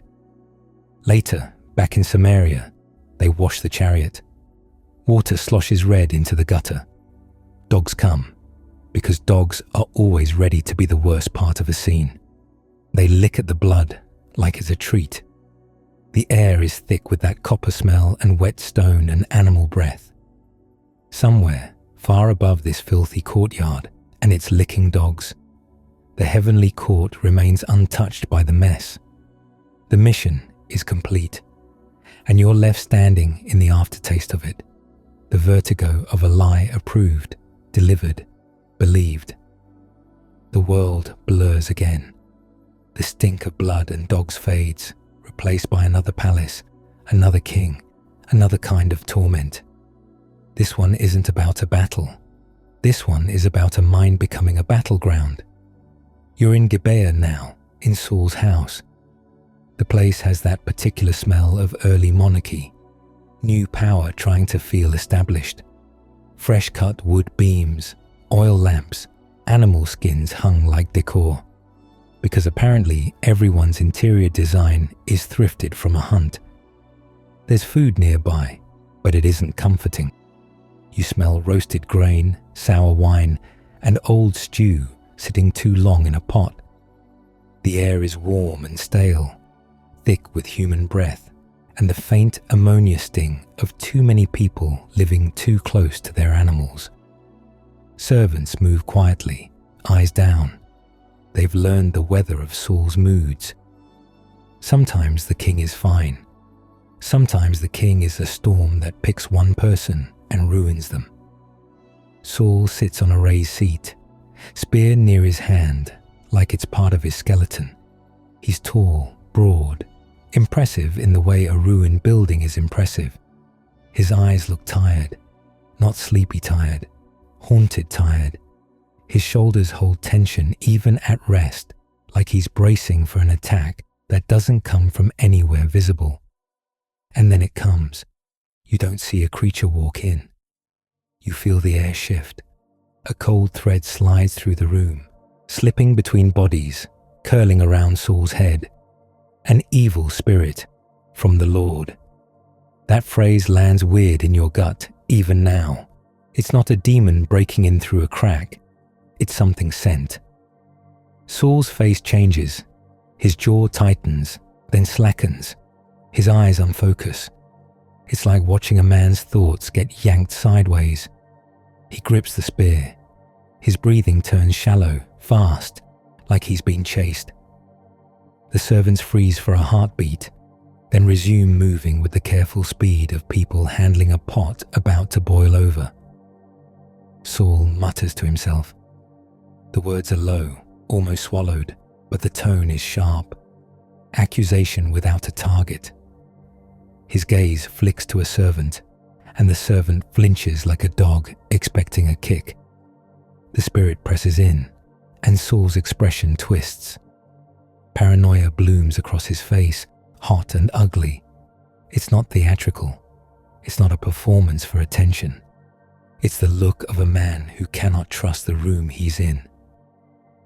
A servant leans toward another, whispering, "Get David."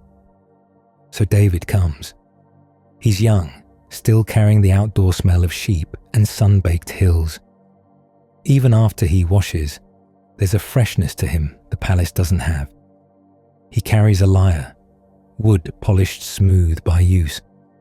When he steps into the room, you hear it, the faint creak of leather sandals, the soft tap of the instrument against his leg. Saul's eyes snap to him. For a second, Saul looks almost relieved, like a drowning man seeing a rope. David sits, not too close, not too far. He lowers his gaze, because you do not make a king feel challenged when the king is holding a spear and fighting invisible knives in his head. He plucks the strings. The sound is gentle, a clean vibration that cuts through the room's stale heaviness. It's not flashy music. It's not a concert. It's a balm. You can feel it in your chest, that steady pattern, like a heartbeat offered from the outside. Saul's shoulders drop a fraction. His grip on the spear loosens. The evil spirit draws back, not gone, but pushed away like smoke pushed by wind. Saul exhales, long and shaky. For a few minutes, the king looks like a man again. The servants breathe too, quietly, like they've been holding it in for hours. David keeps playing. His fingers move with practiced ease. The notes float up to the rafters, where soot stains the beams from years of lamp smoke. Dust drifts in the lamplight, glittering briefly, then disappearing. You think, absurdly, about how fragile this is. A handful of strings, a little music, holding back a darkness that arrived with permission. But the relief doesn't last. It never does.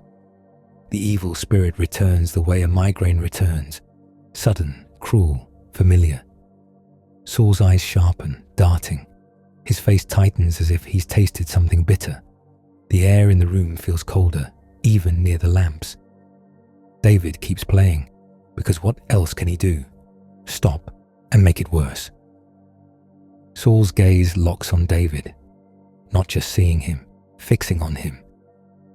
The spirit leans into Saul's thoughts, and you can almost hear it. Suspicion whispered like a secret. He's the threat. He's the rival. He's the one they'll love.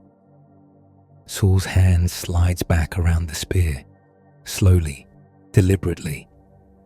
David's music continues, steady but quieter now, because David has noticed. Of course he's noticed. You can smell the fear sweat rising off servants, sour and sharp. Nobody moves. Saul stands, spear lifting. For a split second, he looks like a statue of a warrior king, tall, powerful, made for legend. Then he throws. The spear hisses through the air, a blur of wood and sharpened metal.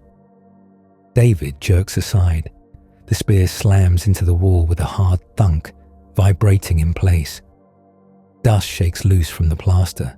David freezes, eyes wide, breath caught. Saul's chest heaves. His face is twisted with rage and terror, like he's trying to fight someone inside his own skull and keeps hitting the wrong target. No one speaks. Because what? Do you say?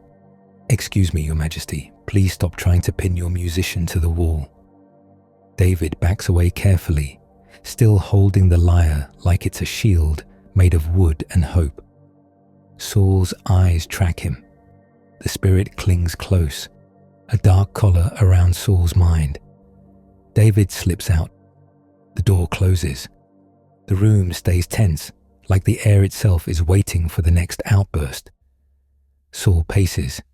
He drags a hand down his face. His breath smells like wine and bile. Servants keep their distance, eyes down, moving like mice around a cat that might be asleep or might be faking.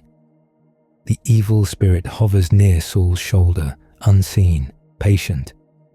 Not the roaring destruction of Abaddon. Not the wilderness shriek of Lilith. This is quieter. This is a slow poisoning. Days pass like this. Good spells, bad spells. Moments where Saul seems almost normal, followed by plunges into suspicion and fury. The palace becomes a place where everyone measures their footsteps, where laughter sounds dangerous, where whispers happen behind pillars, because the king's mood can turn a casual word into a death sentence.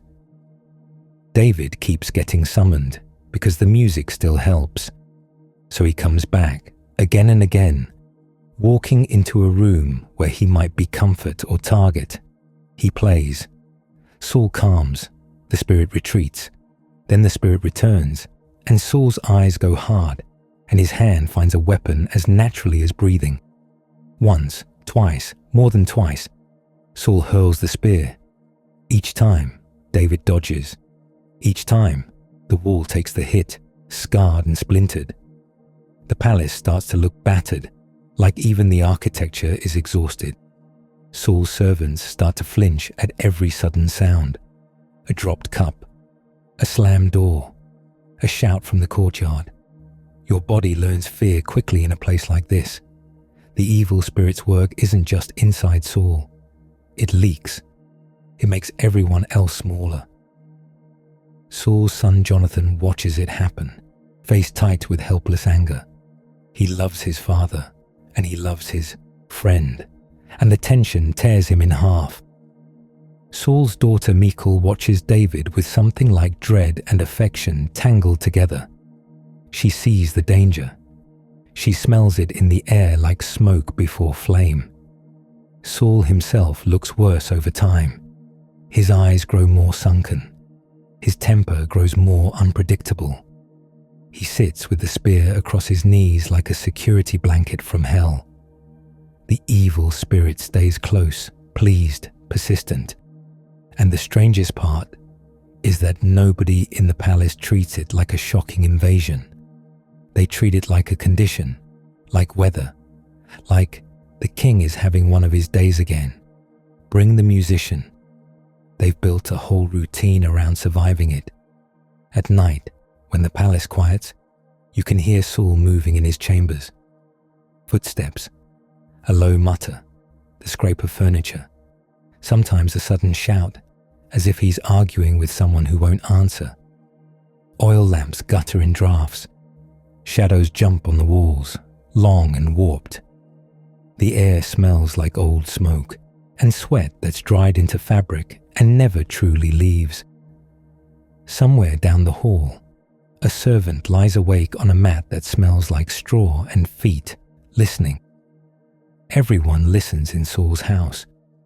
Everyone waits for the moment the storm breaks, because the darkness here doesn't live in a pit. It lives in a king, and you can't mark a doorframe against it. One night, Saul sits alone, spear beside him, staring into the dim. The evil spirit presses close, and Saul's face tightens as if he's chewing sand. His lips move, not prayer, not comfort.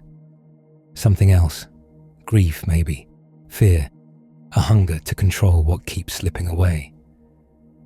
The room is quiet except for the soft pop of an oil lamp and the distant sound of a dog barking outside the walls. Saul's breathing turns shallow. His eyes dart to the doorway, as if he expects someone to enter. No one does. The enemy isn't at the threshold. It's in the air around his thoughts, and it came with authorization. You stand there, unseen, feeling the chill of it. A lie approved in a throne room becomes prophets shouting victory. A spirit sent into a king becomes paranoia, spears, and a palace full of people learning how to be silent. You remember the abyss, the locust, the raw, obvious horror of pain with teeth and stingers. This is subtler. This is the kind of darkness that wears a familiar face, sits on a throne made of wood and politics, and calls itself reason. Saul stares into the lamplight until his eyes water. He doesn't wipe them. He grips the spear again, because even misery wants something solid to hold. Down the corridor, the palace sleeps in uneasy patches, like a field that's been trampled and can't quite settle. And above it all, far above spears and songs and sweating servants, there is still a court where spirits stand ready, where missions are given, where even deception can be sent out like an errand. The lamp flickers. Saul's shadow jumps across the wall, tall and distorted. For a moment, it looks like someone else stands behind him. Then the flame steadies, and it's only Saul again, still breathing, still trapped in his own mind, while the night holds its position outside the palace walls and waits, patient as ever, for the next crack to open up. Morning comes to Saul's palace the way it comes to a sick room. Not bright and hopeful, just unavoidable. The lamps have burned low, leaving that sour, oily smell in the rafters. Ash clings to everything. Your throat feels coated, like you slept with your mouth open near a cook fire. Somewhere behind a door, Saul is still awake. You hear it in the restless pacing, the occasional scrape of wood on stone, like a chair being moved for no reason except misery. A servant shuffles past with a jar of water, eyes fixed on the floor. Their hair is greasy with yesterday's smoke. Their tunic smells like sweat that never got a proper rinse, only a hopeful splash. Nobody speaks in full sentences here. Words feel like they might set something off. And after all that, courtrooms of light, spirits with assignments, kings with spears, your mind tries to file the darkness away as something distant, something that belongs to thrones and armies and big important men. But demons don't just haunt wildernesses and throne rooms. Sometimes they move in. Sometimes they take up residence in human bodies. So the palace fades. The stale lamp smoke and spear-polished dread peel away. You're near water now. The air is damp, cool against skin that's used to dry hills. You smell lake salt and wet reeds, fish slime, and that sharp stink of old boat wood that's been soaked and sunbaked 1,000 times. A small boat bumps the shore with a tired little thud, the kind of landing that makes your knees complain, because you've been rocked for hours. The men stepping out look exhausted, sunburnt faces, wind-chapped lips. Their clothes cling in places from spray and sweat. Their hair is stiff with dried water and dust. The shoreline itself is rough, not a charming vacation spot with shells and a snack stand. This is scrub grass, stones, and a slope that turns your ankles the second you stop paying attention. The kind of ground that loves tripping you just to feel alive. And the hills behind the shore. They're wrong. You can tell immediately. They're pocked with caves and cutouts, tomb entrances like dark mouths. The air coming off those rocks is cooler. It carries a faint smell of damp stone, old decay, and something animal. You get the sense no one comes here for fun. If you're here, you're either lost, desperate, or doing something you don't want your neighbors to see. The men barely have time to drag the boat higher because something comes running down from the tombs, not walking, not stumbling like a drunk, running like pain has legs. You see him before you can really process him. A man, naked, filthy, ribs showing under grime, charging down the slope. His hair is a tangled mat, full of dust and burrs. His skin is scratched up, scabbed over, reopened, scabbed again. His eyes are too wide, too bright, like someone hasn't slept properly in years. His mouth is open in a scream that doesn't sound like a human asking for help. It sounds like a human being used as a speaker. The smell hits you as he gets closer. Old sweat gone sour. Blood that's dried and re-wet. The unmistakable stink of living outdoors with no soap, no clean water, and no one to tell you to please, for the love of everything, wash. He has bruises on his wrists and ankles. You recognize the pattern even if you've never seen it up close. Restraints, chains. The town tried. They really did. They put iron on him the way you put a lid on a pot that keeps boiling over. But the iron didn't win. You spot the marks where shackles rubbed him raw. You also spot the angry red scars where he ripped free. Broken chains lie up on the slope like dead snakes. Bent iron glints in the morning light, a little too casually, like it's no big deal to snap metal. He gets close enough that you can see the cuts on his arms. Not clean cuts, not careful. Jagged, desperate wounds. The kind you make with stones when your own skin feels like the enemy. He skids to a stop in the dirt, just a few steps away. He's breathing hard, chest heaving, and then he drops. He falls to his knees like someone yanked the strings out of him. His forehead hits the ground. For a heartbeat, it almost looks like worship. But the sound that comes out of him is pure rage wrapped in panic. What have you to do with me, Jesus, Son of the Most High God? The words rip out of his throat, loud and sharp. He isn't asking politely. He's shouting like someone has been cornered. I beg you, do not torment me. You look around because your brain wants a second person, someone else talking. But it's only the man in the dirt, only his cracked lips moving. The men from the boat don't rush forward. No one tries to grab him. They've got that frozen posture people get when they're doing quick math about teeth and blood, and whether today is the day they die in a very stupid way. The man's shoulders jerk, like something inside him is trying to stand up while his body stays kneeling. His head snaps up, then down again. His voice changes mid-breath. It goes deeper, rougher, layered. Not a fun party trick, not ventriloquism. It's like listening to a crowd talk through one mouth. Jesus steps forward. No flinch, no dramatic wind-up. Just that steady, infuriating calm of someone who refuses to be impressed by a nightmare. Come out of the man, he says. Unclean spirit. The man's whole body spasms. His fingers dig into the dirt like he's trying to hold onto the ground. His knuckles are caked with mud and old blood. And now comes the part that feels absurdly procedural. Jesus speaks again, direct. What is your name? The man's head snaps up so fast, you hear a little crack in his neck. A smile pulls at his mouth, but it's not his smile. It's too sharp.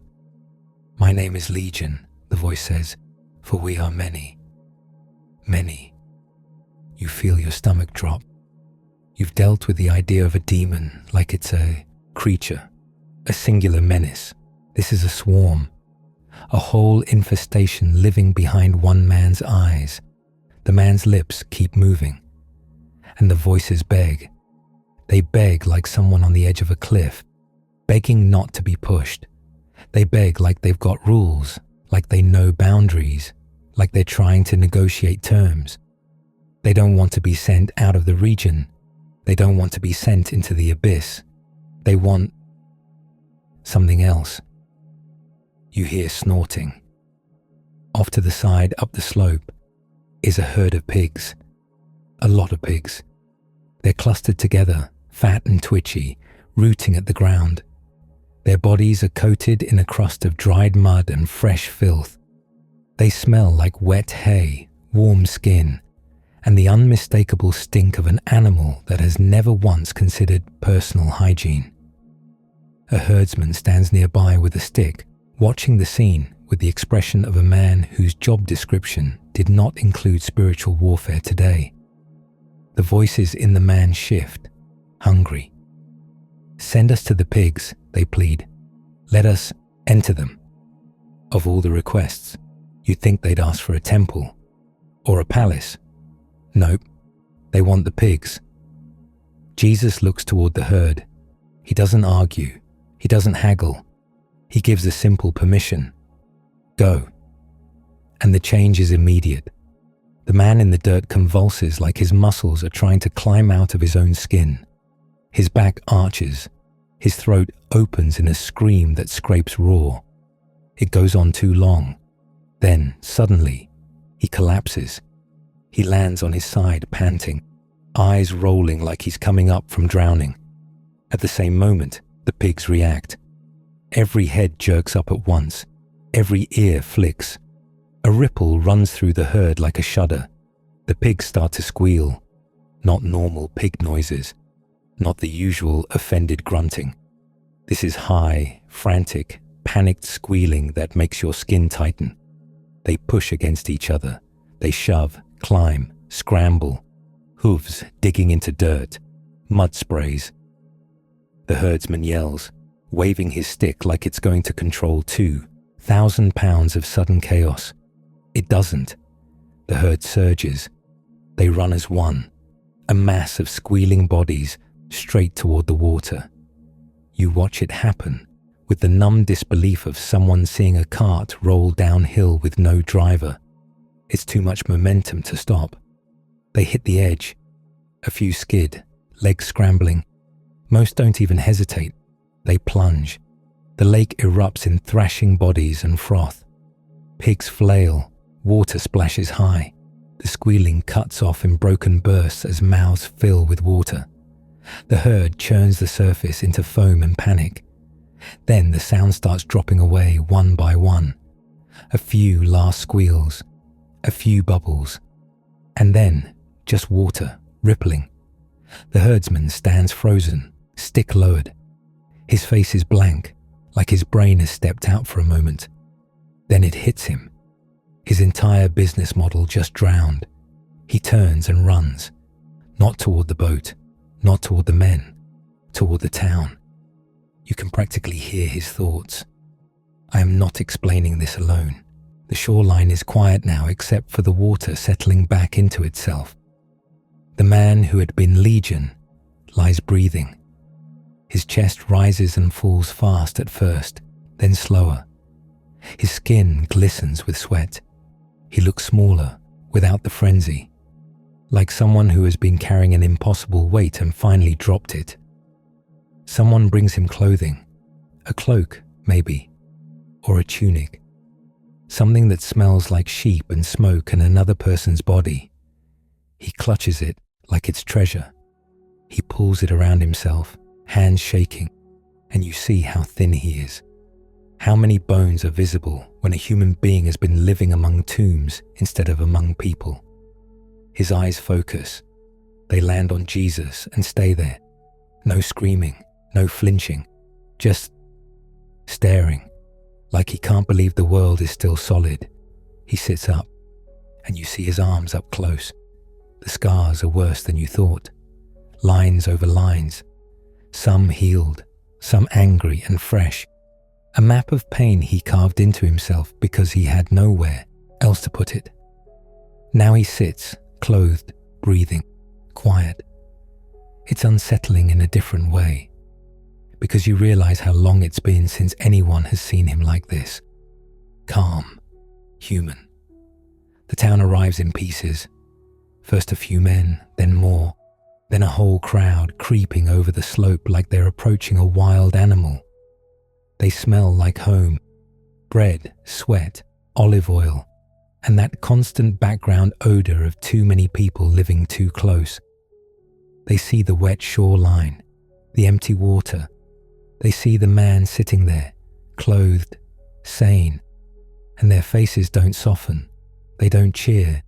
They look afraid, not of the man screaming among tombs. They'd gotten used to that in the way people get used to a dangerous pothole on the road. They're afraid of the calm, afraid of the power that rearranged their reality and drowned their pigs like it was nothing. The herdsmen are talking fast, hands waving, voices tumbling over each other. The crowd murmurs. You catch words like 2,000 and gone and water, and what do we do now? A man steps forward, trying to be brave. His eyes flick from Jesus to the healed man and back again. He swallows. And then, like a group decision made without a vote, the town asks Jesus to leave. Please, go. The request lands with a strange heaviness. They'd rather keep their familiar horror in the tombs than host whatever just walked onto their shore. Jesus doesn't argue. He turns back toward the boat. The healed man, still trembling, still clutching his borrowed clothes, scrambles to his feet. He rushes after Jesus, stumbling a little because his legs aren't used to moving without adrenaline. He grabs at the edge of the cloak, desperate. "Let me come with you. Get me out of here. These people chained me. These hills ate me." Jesus stops and looks at him. Not cold, not dismissive, but firm. "No," the answer says without being cruel. "Go home. Go back to the people who saw you as a problem to be locked up. Go back and be seen whole." The man stands there blinking hard, like he's trying not to cry and doesn't know the rules anymore. He nods. He watches the boat. As it pushes off, water lapping against wood, the man turns back toward the town. He walks up the slope. Every step looks like it costs him, because going back is harder than running away. The boat moves out. The shoreline shrinks. The tombs remain, dark mouths in the hills. But there's a figure walking toward the houses now, wrapped in cloth, moving like someone relearning gravity. The lake wind shifts. It brings you another smell. Fish, wet rope, human breath. It brings you another place. Because the thing about demons in this world is that they don't always come with tombs and chains. Sometimes they show up in living rooms. Sometimes they show up at dinner.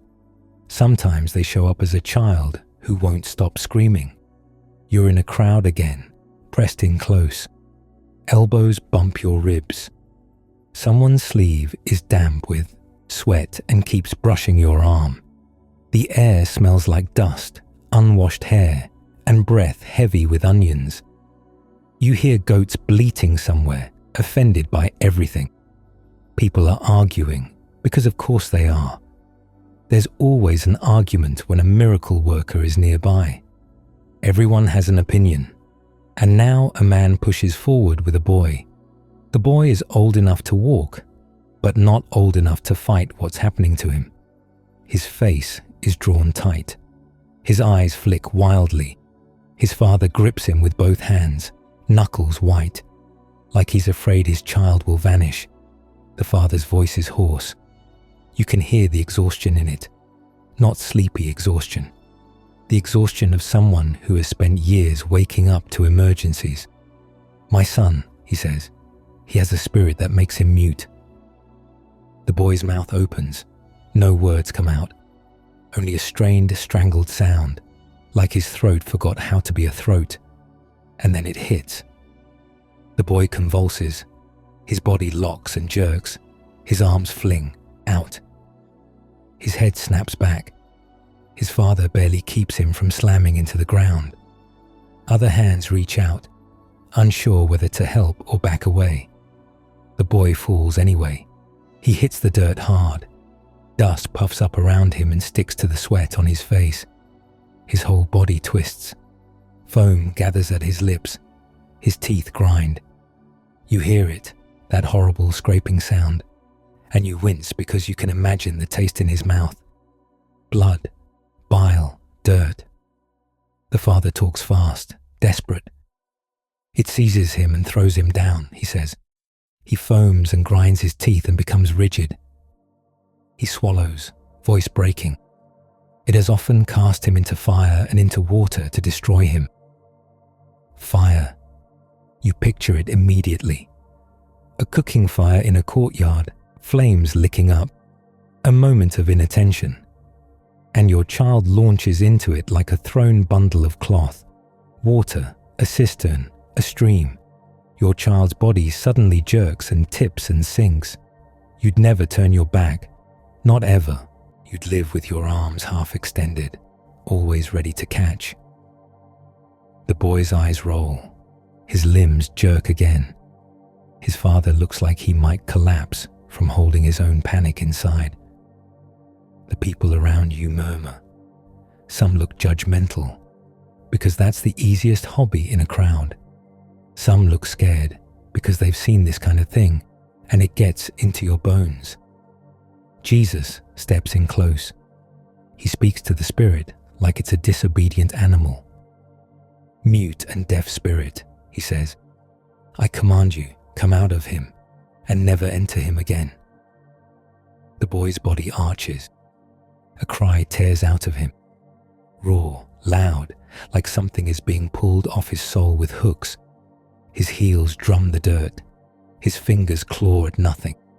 It goes on just long enough for you to think, this is going to kill him. Then the boy goes still, too still. His chest barely moves. His eyes close. For a sick moment, the crowd's murmur changes. It turns from curiosity to dread. People start whispering the word nobody wants to say out loud. He is dead. You feel the father freeze. His face goes grey. His hands hover, unsure whether to shake the boy, hold him, scream. Jesus reaches down. He takes the boy by the hand. Simple contact. Warm skin on cold fingers. He lifts. The boy rises like someone waking from a nightmare that left bruises. His eyes open. He looks around, blinking, confused. His mouth moves, and sound comes out, small at first, like a voice that hasn't been used, then clearer. A gasp runs through the crowd, collective and involuntary. The father makes a noise that isn't words. It's relief, pain, gratitude, all tangled. He pulls his son into his arms and holds him too tightly, because his body doesn't know how to stop bracing. The boy clings back. He's shaking. But he's there. And it's not clean and pretty like a painting. His hair is full of dust. His lips are cracked. There's drool and foam dried at the corners of his mouth. His tunic is smeared with dirt. Freedom, apparently. Looks like you just survived a wrestling match with your own bones. The crowd shifts again, buzzing. People step back to make space, like space will keep them safe from whatever just happened. You watch the boy's shoulders lower slowly, as if his muscles are realizing they can unclench. His father keeps one hand on his back the whole time, just in case. Because even when the spirit is gone, you don't immediately trust the peace. Your nervous system doesn't get the memo right away. And now you understand something in your gut. Possession isn't always a dramatic villain speech. Sometimes it's a family living on constant alert. Sometimes it's a child who can't speak. A child who can't be near water without someone hovering like a guard. The world shifts again. You end up in a house. It's cramped, because every house is cramped. The walls are close enough to trap heat and smells. You get hit with the familiar indoor mix. Sweat soaked into wood, sour wine breath, yesterday's stew, and the faint stink of a latrine too close for comfort. A man sits in the corner. He's staring at the floor like it insulted him. His mouth opens. Nothing. His eyes flick up, frustrated, then down again. People around him talk, but he's locked out of the normal flow of sound and response. Someone brings him forward. Maybe they half drag him, half guide him, because he moves like his limbs don't quite belong to him. His jaw trembles when he tries to speak. His throat works. No voice comes. The air in the room feels tight, as if everyone's holding their breath for him. Jesus looks at him. It's not pity like a performance. It's attention. Jesus speaks a command, not to the man, but to the thing binding him, and the change is sudden. The man gasps. His chest expands like he's been underwater. His mouth opens. A sound bursts out, rough and shocked. Then words. Actual words. He blinks hard and starts talking like a person trying to prove to himself he still can. The room erupts. People shout, laugh, cry. Someone claps a hand over their mouth like they can't contain it. Someone else grabs the man's shoulders, shaking him a little, smiling too wide. The man himself looks stunned. He keeps touching his own throat. He keeps swallowing, like he's tasting the simple miracle of air moving right. You can't help being appalled at how basic it is. A throat, a voice, and a spirit can just clamp it shut like a fist. The man speaks again, louder. His voice cracks because it hasn't been used properly. He doesn't care. He looks like someone who wants to talk for a week straight just because he can. You keep moving because the gospel world is like that. One town, another crowd. One suffering, another. You hear stories as you go. A woman who used to be known for screaming in the night is quiet now. A man who used to beat his own head against walls sits eating bread without flinching. A name comes up in whispers. Mary. People talk about her like she's a warning sign and a miracle in one. 7 demons had been in her, they say, and you picture it like 7 storms living inside one person's chest. 7 different hungers. 7 different knives. Now she walks with clear eyes, hair covered, hands steady. She looks like someone who survived something nobody wants to imagine. She doesn't strut. She doesn't act like a celebrity. She just stays close, present, like gratitude made into a person. You notice how the crowds react to the freed ones. It's complicated. Some people smile and welcome them. Some people stare like they're waiting for the old horror to leak back out. A few keep their distance like freedom is contagious, and they're not sure they can afford it. Because a possessed person becomes a role in the community, the dangerous one, the cursed one, the one you whisper about, and when that role gets erased, everyone has to rewrite their scripts. Some don't want to. You feel it in the sideways looks, the mutters, the way some folks seem almost annoyed that healing is messy and loud and interrupts the day. But the worst part of possession isn't even the public fear. It's the private loneliness. You think of the man among tombs, how many nights he spent on cold stone, wind cutting through caves, listening to his own voice scream things he didn't choose. How many mornings he woke up with blood under his nails and no memory of deciding to hurt himself. How many times the village heard him and locked their doors tighter. You don't romanticize it. There's nothing poetic about it. It's a human being turned into a haunted house. And now, another place. A synagogue. It's a simple place, not grand. Stone walls that hold the day's heat and release it slowly. Wood benches that smell like old sweat and oil. The air is thick with bodies packed too, close. Someone near you coughs, wet and persistent.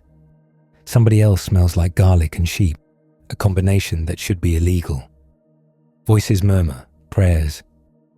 Then a woman comes into view. She moves slowly. Not old, necessarily. Just bent. Her back is curved forward like someone pressed a hand between her shoulder blades and never let go. Her neck cranes up so she can see, but it's strained, awkward. You can almost feel the ache just looking at her. 18 years. That's how long she's been like this. Long enough that the community probably stopped seeing it as an emergency. Long enough that people began to think of her posture as simply her. She takes small steps. Her hands hover near her sides, as if balance is a constant negotiation. You notice how she avoids bumping anyone, because if she falls, getting back up is a whole ordeal. Her face is tired, not dramatic tired, the tired of someone who has lived in discomfort so long that it's become a permanent background noise. Jesus sees her. He calls her over. The people around you lean, curious, because calling attention to someone like her in a public worship space is not subtle. It's like announcing, "We're all going to talk about this now." The woman shuffles forward. You can hear her breathing, a little shallow from the compression of her body. Jesus speaks to her clear. "Woman, you are freed from your disability." Freed, like it was a prison, like it was a handcuff. He lays hands on her, and immediately, she straightens. You hear it, a small series of cracks and pops from joints that haven't moved right in years. It's not a cute sound. It's the sound of a body rearranging itself. She stands upright. Her eyes go wide. Her mouth opens in a gasp. She touches her own sides like she's checking whether she's real. Then she starts praising God right there, loud enough that the whole room hears. It's not polite worship. It's the kind that comes out of someone who just got their spine back, and you expect the room to explode in joy. Some do, but there's also that one guy. There's always that one guy. The leader of the synagogue stiffens, face tight. He speaks with the offended tone of someone whose schedule has been disrespected. There are 6 days in which work ought to be done, he says, voice sharp. Come on those days and be healed, and not on the Sabbath day. He says it like healing is a carpentry appointment. Like, Mom, you can pick up your spine during business hours. The woman stands there upright, still breathing like she can't believe it. Her joy falters for a second, confused by the scolding. Jesus answers firm, and the room crackles with tension. He calls out the hypocrisy without raising his voice, because somehow the rules are flexible when it's your ox in a ditch, but rigid when it's a woman bent double for 18 years. The leader flushes, embarrassed. The crowd shifts, murmurs changing tone. Some people grin because someone finally said it. Some people look uncomfortable because they don't like conflict during worship. The woman, meanwhile, keeps standing. She rolls her shoulders slowly, like someone testing a new tool. She looks up at the ceiling. Just looking up seems to make her emotional. She laughs once, short and surprised. Then she cries, wiping her face with the edge of her sleeve. Her tears leave clean tracks through dust on her cheeks. This possession is quieter than tombs. No screaming, no chains. Just a life gradually folded in half. A spirit of infirmity clamped on her for nearly 2 decades, turning her world into a low ceiling. And freedom looks like standing up. It looks like breathing fully. It looks like seeing faces straight on instead of from below.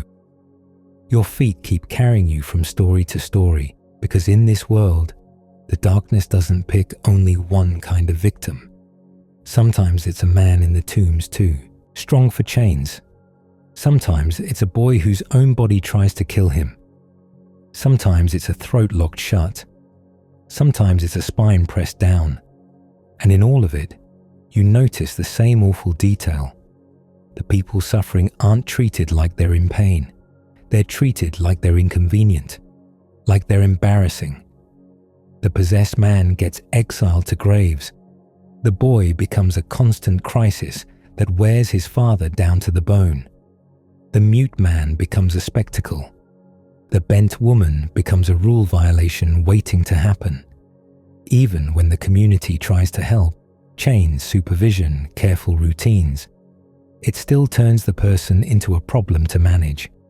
You feel it in the way crowds gather. Curiosity with a hint of fear.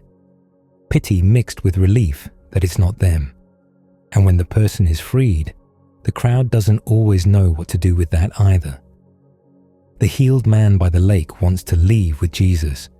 Of course he does. His whole identity has been tombs and screaming. But he's told to go home. Home to the same people who watched him rot. Home to the streets where children probably threw stones at him and ran. Home to doorways that slammed shut when he approached. Freedom isn't only the demon leaving. Freedom is walking back into ordinary life and finding out if ordinary life can handle you now. You stand on another roadside later, dust swirling around ankles. The sun is hot enough to make the air shimmer. Your skin feels tight with dried sweat. A group walks by talking about what they saw near the lake, the pigs, the drowning. Some laugh nervously, like it's a story they want to turn into a joke so it won't keep them up at night. Others shake their heads, muttering about how dangerous power is even when it's doing good. Because in these stories, the demons aren't the only unsettling part. It's also how close the line is. One moment, a man is a screaming ruin among graves. Next moment, he's sitting quietly, clothed, sane. One moment, a boy is convulsing in the dirt, foam on his mouth. Next moment, he's standing, blinking, alive. It makes the world feel thinner, like the skin of reality can be peeled back with a command. And you remember the throne room again. Spirits stepping forward like volunteers. Assignments given with calm authority. You remember Saul's palace. A mind turned into a battlefield. Servants learning to move quietly. Music used like a shield. Now you've seen the battleground in flesh, in breath, in muscle and bone.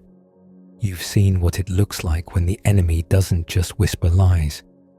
It grabs a nervous system and shakes it. It grabs a body and uses it like a weapon against itself. And you've seen what it looks like when it leaves. Not glamorous, not tidy. A man trembling in borrowed clothes. A child exhausted on the ground, then lifted.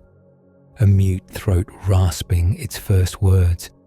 A woman standing upright and crying because she can finally look at the sky. The day starts to tilt toward evening. Shadows lengthen. The crowds thin out. People drifting back to their homes, to their meals, to their ordinary aches. Somewhere, a cooking fire gets lit, and the smell of smoke and roasting grain drifts over the road. You keep walking, because the darkness you're tracking doesn't stop at one shoreline. Legion was many, sure. But Legion also hints at something bigger than one man. A whole organization. A hierarchy. Not just a lone spirit lurking in a tomb. Something with structure. Something that can occupy territory, regions, towns, empires, like it has borders and patrol routes. And that's where the road starts leading next. Past the possessed bodies and into the invisible architecture overhead. Into princes over kingdoms, rulers in the unseen places. The kind of war that doesn't need tombs at all, because it can sit over a nation like a storm and wait, patient as ever, for the next crack to open up. But the demons you've met so far are soldiers, workers, the kind that break chains, choke throats, bend spines, and ruin a perfectly good pig economy in under 30 seconds. What about the generals? What about the ones running the war? You keep walking, because that's what you do in this world. You walk until your sandals feel like they've become part of your feet, and your feet feel like they've become part of the road. The dust cakes onto your ankles in a grim little sock that never comes off. Your skin sticks where sweat dried. Your mouth tastes like old barley and whatever the wind picked up from the last donkey that passed. You're heading east now, away from the lake air and toward the kind of landscapes that don't care about you at all. The hills get sharper, the sun gets meaner, the shade gets stingier, and eventually you arrive in a place where people don't talk about a single possessed man in the tombs. They talk about nations. They talk about empires like their weather. Persia moves in. Greece rises. Kings change. Flags change. Taxes change. Your life stays the same amount of miserable, except now you're hearing whispers that the misery has management, not just on earth, above it. You end up near a river, because of course you do. Everything important happens near water in this world, and none of it is relaxing. The river smells like wet stone, algae, fish rot, and the kind of mud that has never met soap. The air is cooler here, but it's not clean cool. It's damp cool, the kind that crawls up your sleeves. You spot a man by the bank. He looks wrong for the moment. Not wrong like possessed. Wrong like someone has been wrung out like a rag. His cheeks are hollow. His eyes are too big in his face. His beard has that neglected, brittle look, like he's forgotten that eating is a thing people do. He's been fasting, not a cute little I-skipped breakfast situation. This is weeks. His clothes hang on him, and you can smell him from a few steps away. Old sweat, sour breath, and the faint metallic tang of a body running on empty. He's been praying too. You can tell because his lips move sometimes without sound, because his hands keep clenching and unclenching like they're trying to grab an answer out of the air. You stand close enough to hear his stomach growl. It's loud, aggressive. His name is Daniel, and he has the exhausted posture of a man who's been trying to get heaven's customer service line to pick up. 3 weeks. 3 weeks of waiting while the sky stays silent. 3 weeks of waking up, feeling the same dread, eating nothing worth mentioning, and going back to the river like maybe today is the day. And while he waits, you start noticing how tense the air feels. Not storm tense, not rain is coming tense. More like the moment right before a fight breaks out in a crowded street. Everyone's pretending everything is fine, but you can feel violence lurking behind someone's teeth. Daniel looks up suddenly. His head snaps toward the open stretch of riverbank like he heard something you didn't. The hair on your arms lifts. You feel that cold prickle that starts at the base of your skull and crawls forward, like your body is trying to warn you before your brain catches up. The men with Daniel, because he's not alone, freeze. 1 second they're standing there, shifting their weight, trying not to look bored. Next second, their faces go pale and their eyes go wide. They don't see what Daniel sees, but they feel it. They react like animals. And it's almost comical, except it's not funny at all. Grown men, capable men, just panic loading their legs. They bolt. They run into the brush and rocks like the ground is suddenly on fire. You hear their sandals slap and scrape. You hear branches whip back. You hear someone grunt like they tripped. They're gone. Daniel stays. Of course he does, because apparently spiritual courage looks like standing by a river while your body begs you to join the stampede. You stare at the empty air in front of him, and your eyes don't know what to do with what's happening. At first, it's just brightness, not sunlight, not reflection, a presence. Then your vision sharpens, and you realize there's someone there, a figure standing on the bank, and the first thought that flashes through your mind is, that outfit is not practical. He's dressed like somebody threw lightning into a wardrobe and said, "Good luck." His clothing gleams like polished metal. His belt looks like gold, the kind that would buy a farm and also get you stabbed. His skin shines, not sweaty shines, not oily lamp shines, but like his body is lit from the inside. His eyes are the worst part. They look like flames, not poetic flames, not sparkling. Actual, unnerving, stop your heart flames, like you're looking at something that doesn't need your permission to burn. His arms and feet flash like bronze, and his voice, when it comes, sounds like a crowd, like 1,000 men speaking at once, layered into one sound that hits your chest before it hits your ears. Daniel doesn't scream. He collapses. He drops like all the bones in his legs suddenly remembered gravity exists. His face goes toward the ground, and his hands splay in the dirt like he's trying to hold onto the earth so he won't float away. You can smell the soil under him, damp, sharp, alive with rot and river muck. The figure speaks.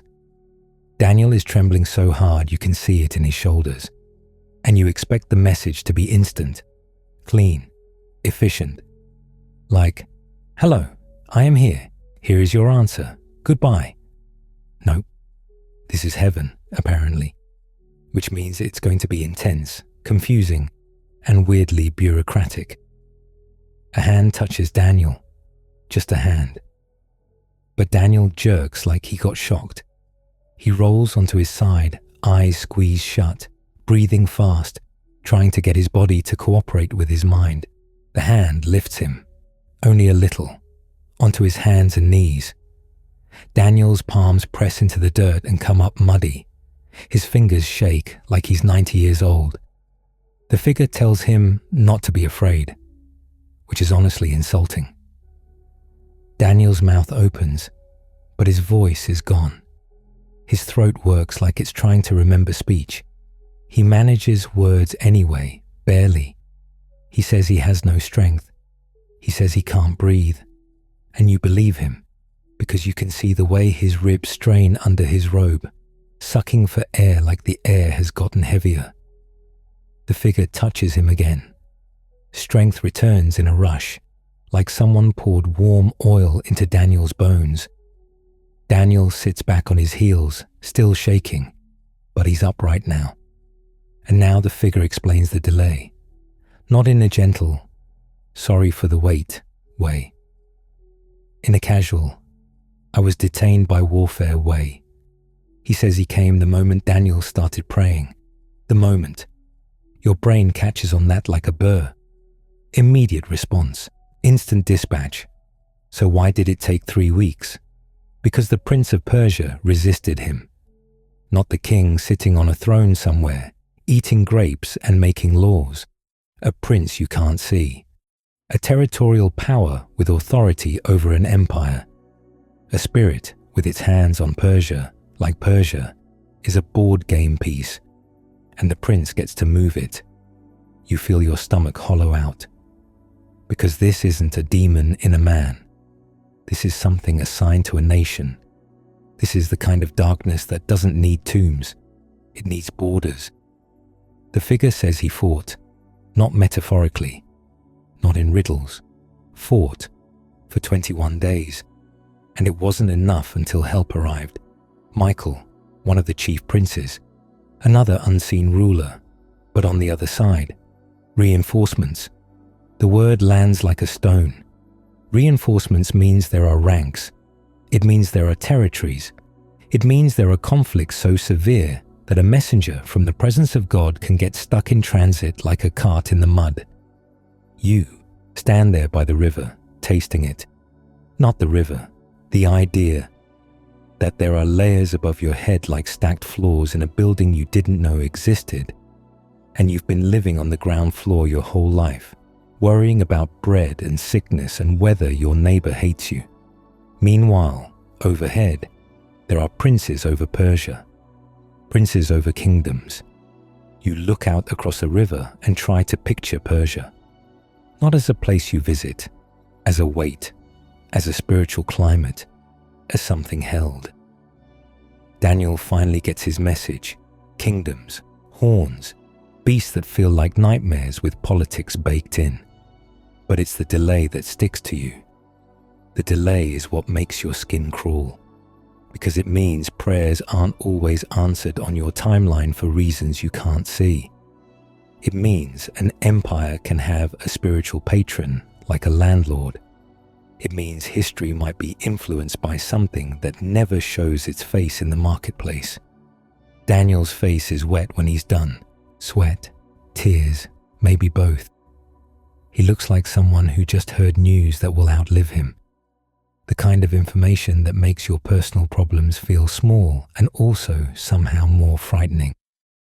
The river keeps flowing. It doesn't care about princes.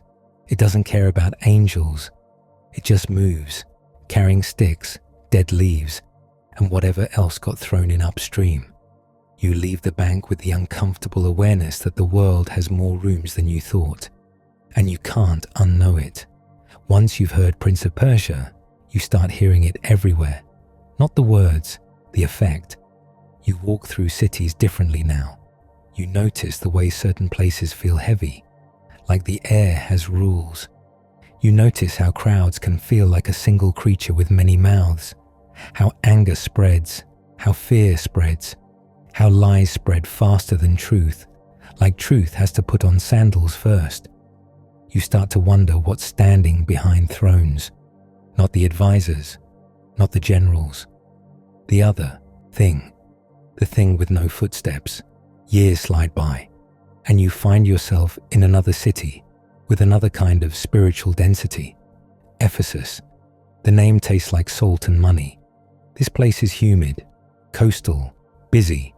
The streets smell like fish guts, olive oil, perfume trying to cover sweat, and the sharp stink of public latrines that are doing their best and failing. The stone under your feet is slick in spots, polished by endless sandals and spilled liquids you don't want to identify. Merchants shout from stalls, metal clangs.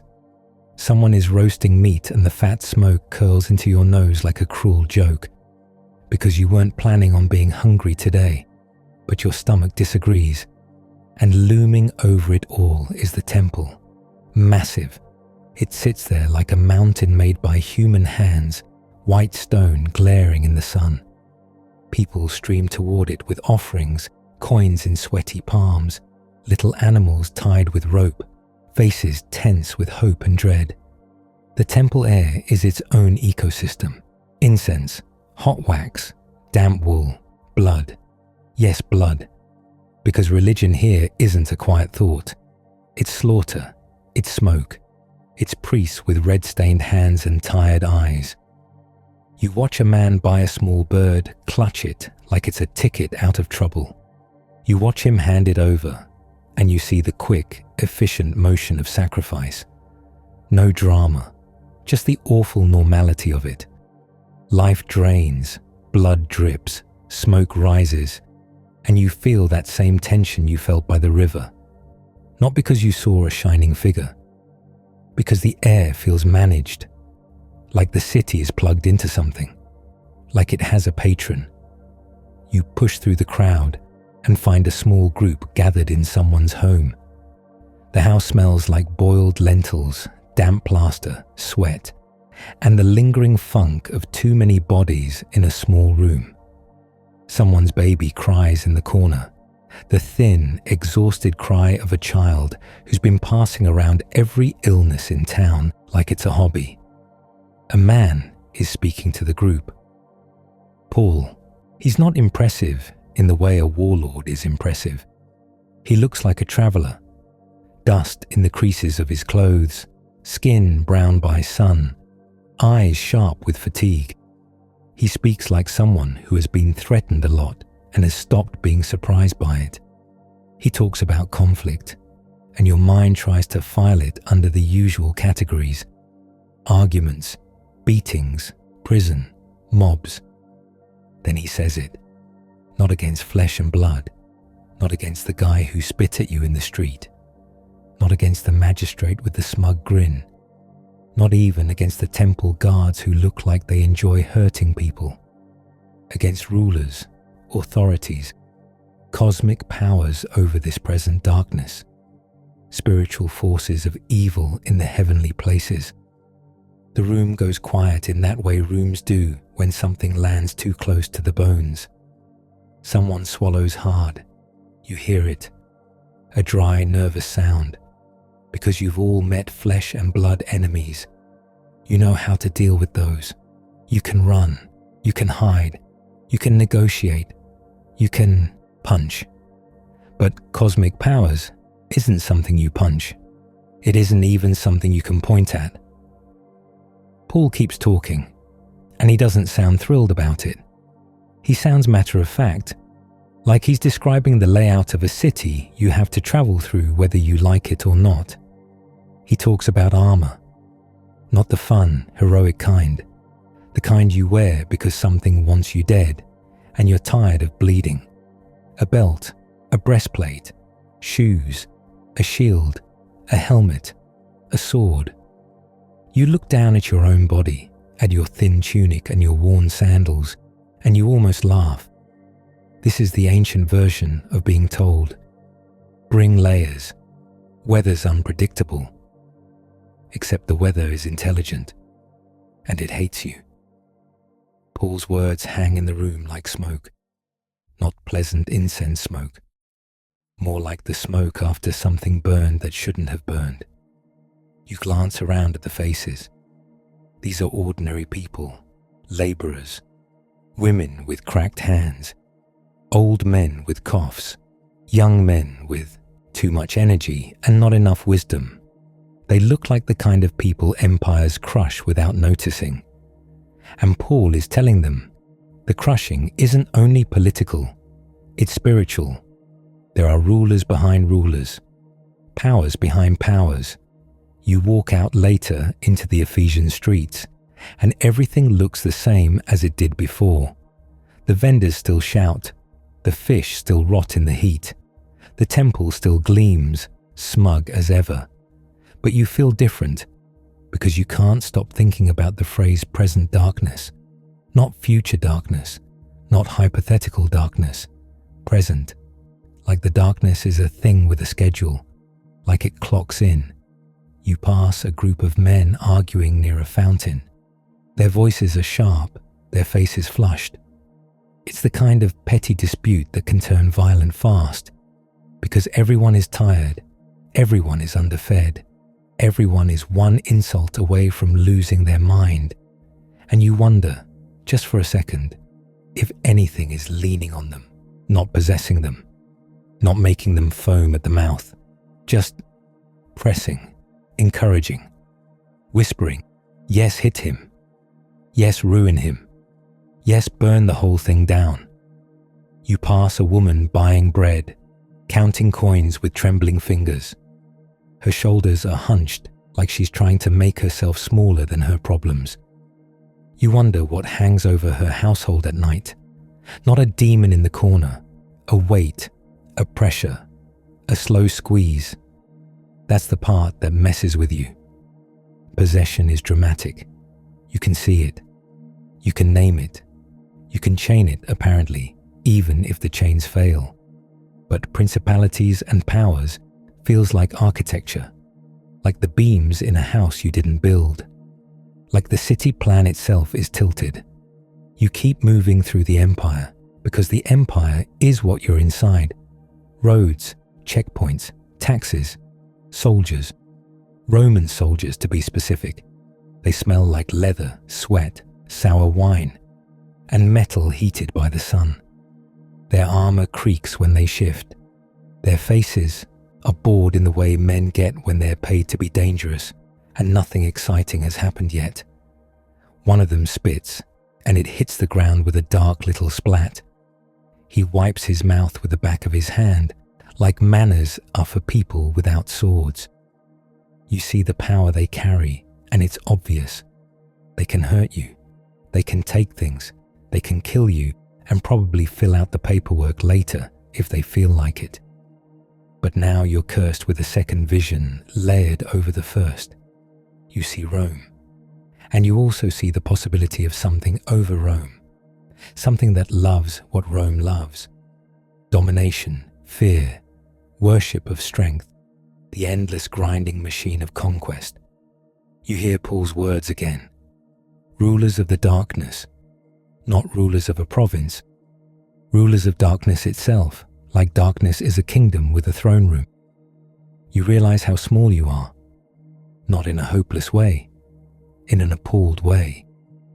Like realizing your messy apartment is inside a skyscraper and you've been arguing about dishes while a war is happening on the upper floors. Night comes, because night always comes. You find lodging that can generously be described as a place with a roof. The room smells like old straw, mildew, and the lingering musk of every person who has ever sweated through a night here. Your bed is a mat that crackles when you shift, stuffed with something that might be straw, might be leaves, might be a hate crime against comfort. There are insects, not one or two. A community. You lie there and listen to the city settle. Footsteps fade. A drunk laughs somewhere and then coughs like he's dying. A dog barks.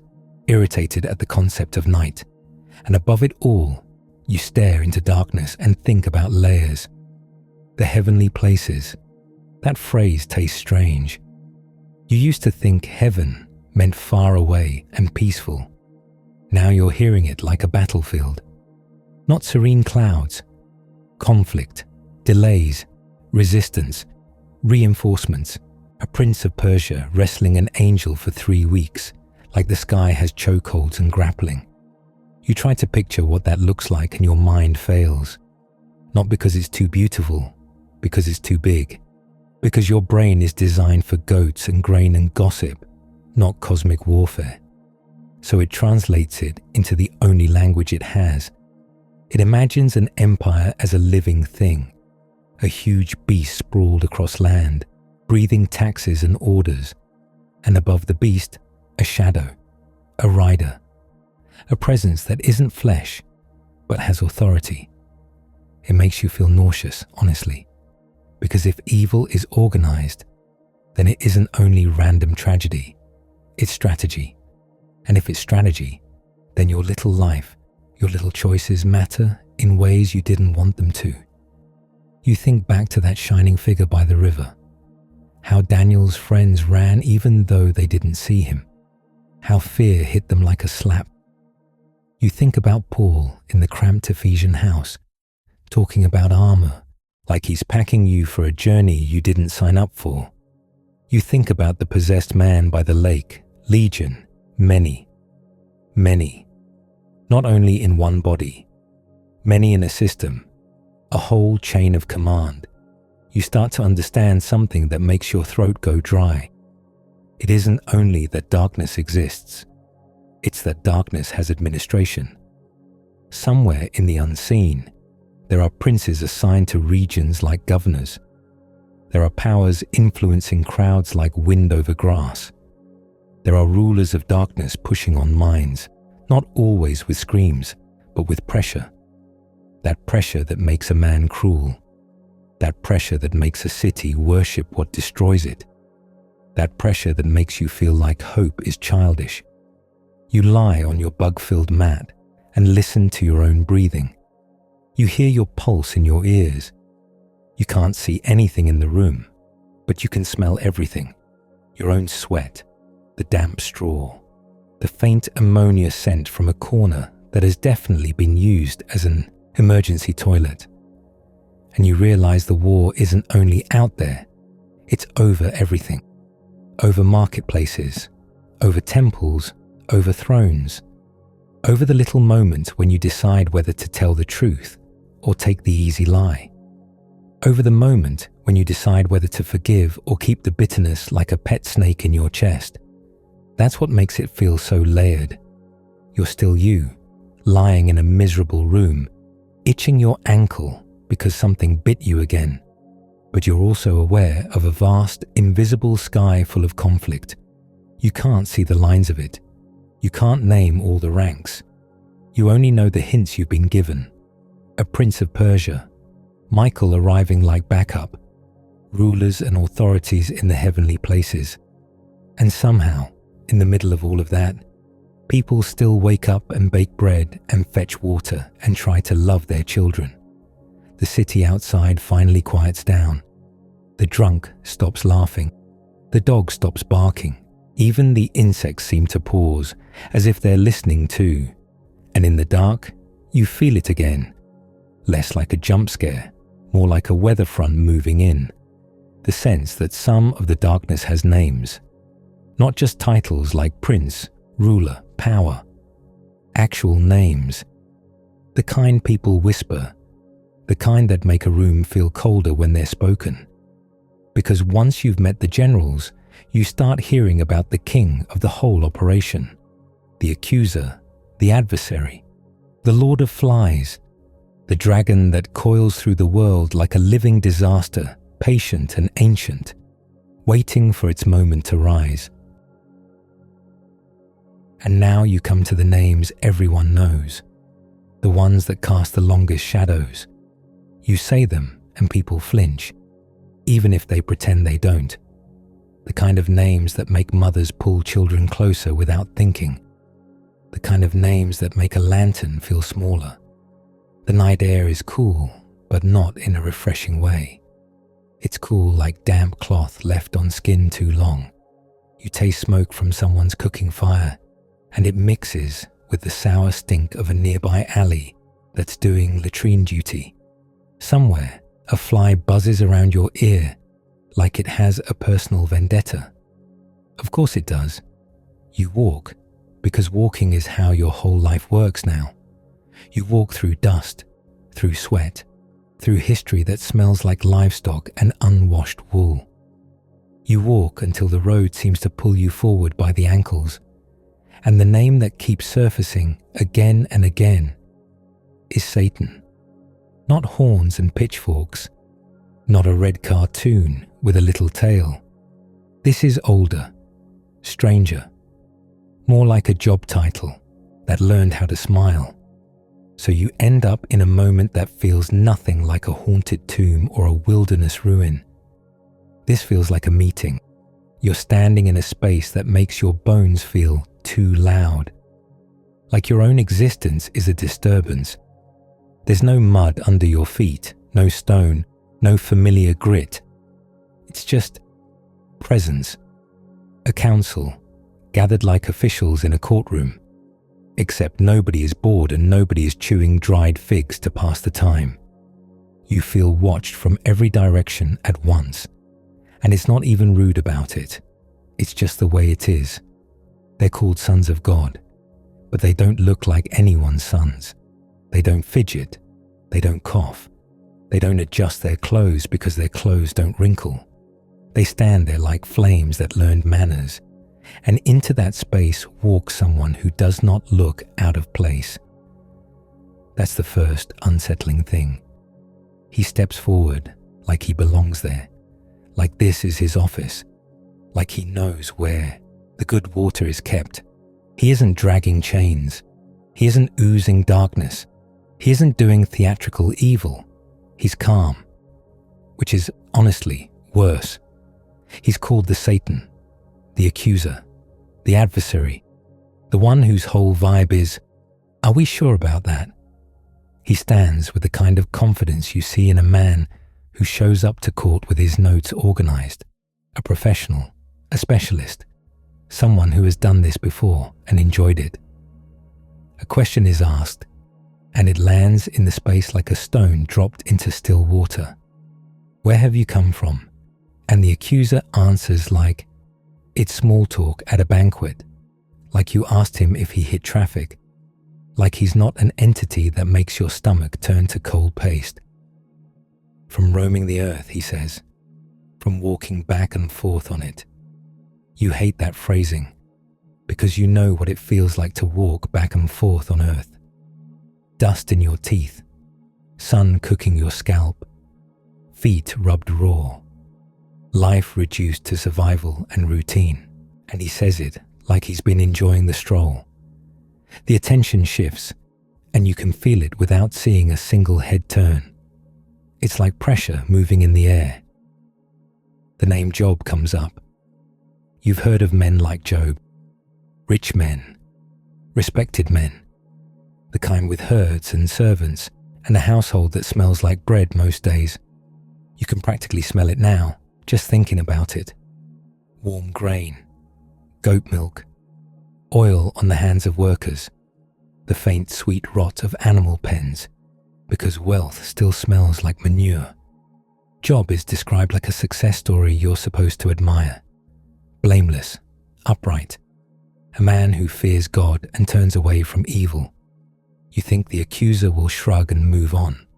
Nope. He perks up, not like a demon smelling blood, like an attorney spotting a weak point, like a man who lives for cross-examination. Does Job fear God for nothing? The question is so simple it almost sounds polite, but it's a knife. You can feel what he's really saying. Job's faith has a salary. Job's righteousness has benefits. Of course he's devoted. Look at his life. You start to understand what kind of evil this is. It's not shrieking in graveyards. It's insinuation. It's the kind that makes you doubt the cleanest thing you know until you can't remember what clean even looked like. The accuser gestures, and it's almost casual. A little tilt of the hand, like he's pointing out a feature in a house tour. You've put a hedge around him, he says, around his house, around everything he has, and you can feel the resentment in it. Not hot rage, cold, meticulous resentment. Stretch out your hand, he says. Strike what he has. He doesn't even say Job will be sad. He doesn't mention grief. He goes straight for the throat. Job will curse you to your face. The room holds its breath, and the answer comes, steady as stone. Permission is given, not full permission, not total access, but enough. Everything Job has is placed into the accuser's hand, with one sharp restriction. Do not lay a hand on the man himself. The meeting moves on like it's handled, like it's paperwork approved and filed, and you're left standing there, feeling sick, because you just watched calamity get signed off like a work order. You don't get to linger in that strange council room feeling. Life yanks you back down to earth with both hands. You're in Job's world now, and his world is loud. There are oxen lowing, servants shouting, the thud of grain being poured, the clink of pottery, the regular chaos of a big household that runs on constant labor. You smell hay and sweat and animals and cooking smoke. Job's children are feasting in one house, because of course they are. There's music, there's laughter, there's that rich house smell of meat and wine and too many people in one room. Job himself does what he always does. He rises early. He offers sacrifices for his children, just in case. He does the spiritual equivalent of wiping down counters because you can't stand the idea of invisible germs. It's tender, actually. And it makes what comes next feel even more disgusting. A messenger runs in, not strolling, not walking, running like his lungs are on fire. The words come out in a rush, tripping over each other. The oxen were ploughing, the donkeys were grazing, and raiders fell on them. They took everything. They killed the servants. The messenger's face is streaked with sweat and dust, and his eyes are too wide. He keeps saying, "I alone escaped." Before the air can settle, another messenger arrives. It's one of those days. Fire fell from the sky, he says. It burned the sheep. It burned the servants. It consumed them like dry straw. You can almost smell it. Burnt wool, scorched flesh, the greasy smoke of disaster. That smell clings to hair and skin and memory. "I alone escaped," he says, like the phrase is stuck in his throat. A third comes. Chaldeans, bands of them. They swept in and took the camels, killed the servants. I alone escaped. The household is wobbling now, like a table with too many legs kicked out. And then the fourth messenger arrives, and you know from his face that this one is different. This one isn't here about money. He's pale under his dust. His mouth opens and closes once before sound comes out, like he's trying to force the universe to reverse. Your sons and daughters, he says, were eating and drinking. A great wind came. It struck the house. It fell on them. Dead. You feel the room tilt. Job stands there, and the noises of the household go strange, like everything is muffled underwater. You hear someone sob once, sharp and ugly, like a wounded animal. Job tears his robe. It's not a neat tear. It's the full body kind, fabric ripping under shaking hands. He shaves his head, because grief here has rituals, and they're all violent. Then he falls to the ground and worships. It doesn't make sense to your modern brain, the one that wants neat emotional arcs and satisfying answers. But you're not in a modern brain world. You're in a world where pain is so common, you build prayers into it like beams into a roof. Naked I came, he says. Naked I will return. The words scrape your nerves. He's not pretending it doesn't hurt. He's not smiling through it. He's just standing inside it, refusing to let the accuser write the final sentence. The days drag on because suffering loves a long timeline. You're back in that council room space again, like you got yanked upward by the collar. The sons of God are gathered again, and the accuser steps forward again. Same calm, same professional posture, same energy as a man returning to the counter because his complaint wasn't handled to his satisfaction. Where have you come from? From roaming the earth, he says, from walking back and forth on it. And then comes the question that makes your skin crawl. Have you considered Job? Job is still holding integrity, the voice says, still refusing to curse, still clinging to God while sitting in the wreckage. And the accuser doesn't deny it. He adjusts. Skin for skin, he says. A man will give everything he has for his life. Stretch out your hand, strike his bone and his flesh. He will curse you to your face. You want to shout. You want to say, that's enough. But you don't get a vote. Permission is given again, and it lands like a door locking open. The restriction changes. Job himself can be touched. Only spare his life. So you tumble back down to earth. And now you're in the aftermath, where the wealth is gone and the house is too quiet. The air smells stale, like grief has eaten the oxygen. Job is outside, not on a couch, not in a private room with a soft blanket. Outside, on an ash heap. If you've never stood near an ash heap, let it be known. It's not a cute grey powder. It's a sour, dirty pile of burnt leftovers, old cooking fires, broken, pottery, animal bones, and whatever else people scraped out of their lives. It smells like old smoke and wet rot and disappointment. Job is sitting in it, and his skin is ruined, boils from the sole of his foot to the crown of his head. Angry, swollen sores that leak and crust. Flies are already interested, because flies are the ancient world's most reliable co-workers.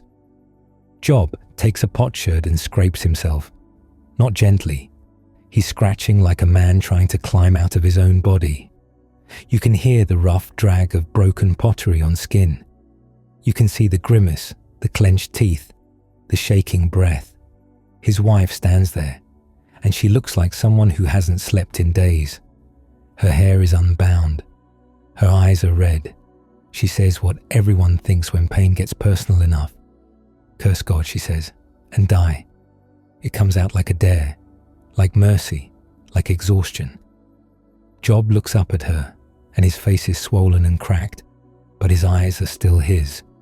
He refuses, not because he's numb, because he's stubborn in the one direction the accuser can't stand. Job's friends arrive later, and you see them from a distance, walking toward the ash heap like men approaching a wreck. When they recognize him, they don't even speak. They weep. They tear their robes. They throw dust on their heads, because grief here is always physical. You don't just feel it, you wear it. They sit with him for 7 days and nights in silence. And honestly, that's the best they do. Because once they start talking, it turns into the worst kind of conversation. The kind where people try to solve your suffering like it's a math problem. But even that is part of the accuser's game, isn't it? Not just pain, isolation, suspicion, the creeping idea that you must deserve it, because randomness is terrifying and blame feels like control. You've met demons that scream. This one whispers. This one files motions. This one tries to prove that love is always a transaction. And as you stand there, ash in your nose, flies on your ankles, you realize something else. The accuser doesn't need to possess Job.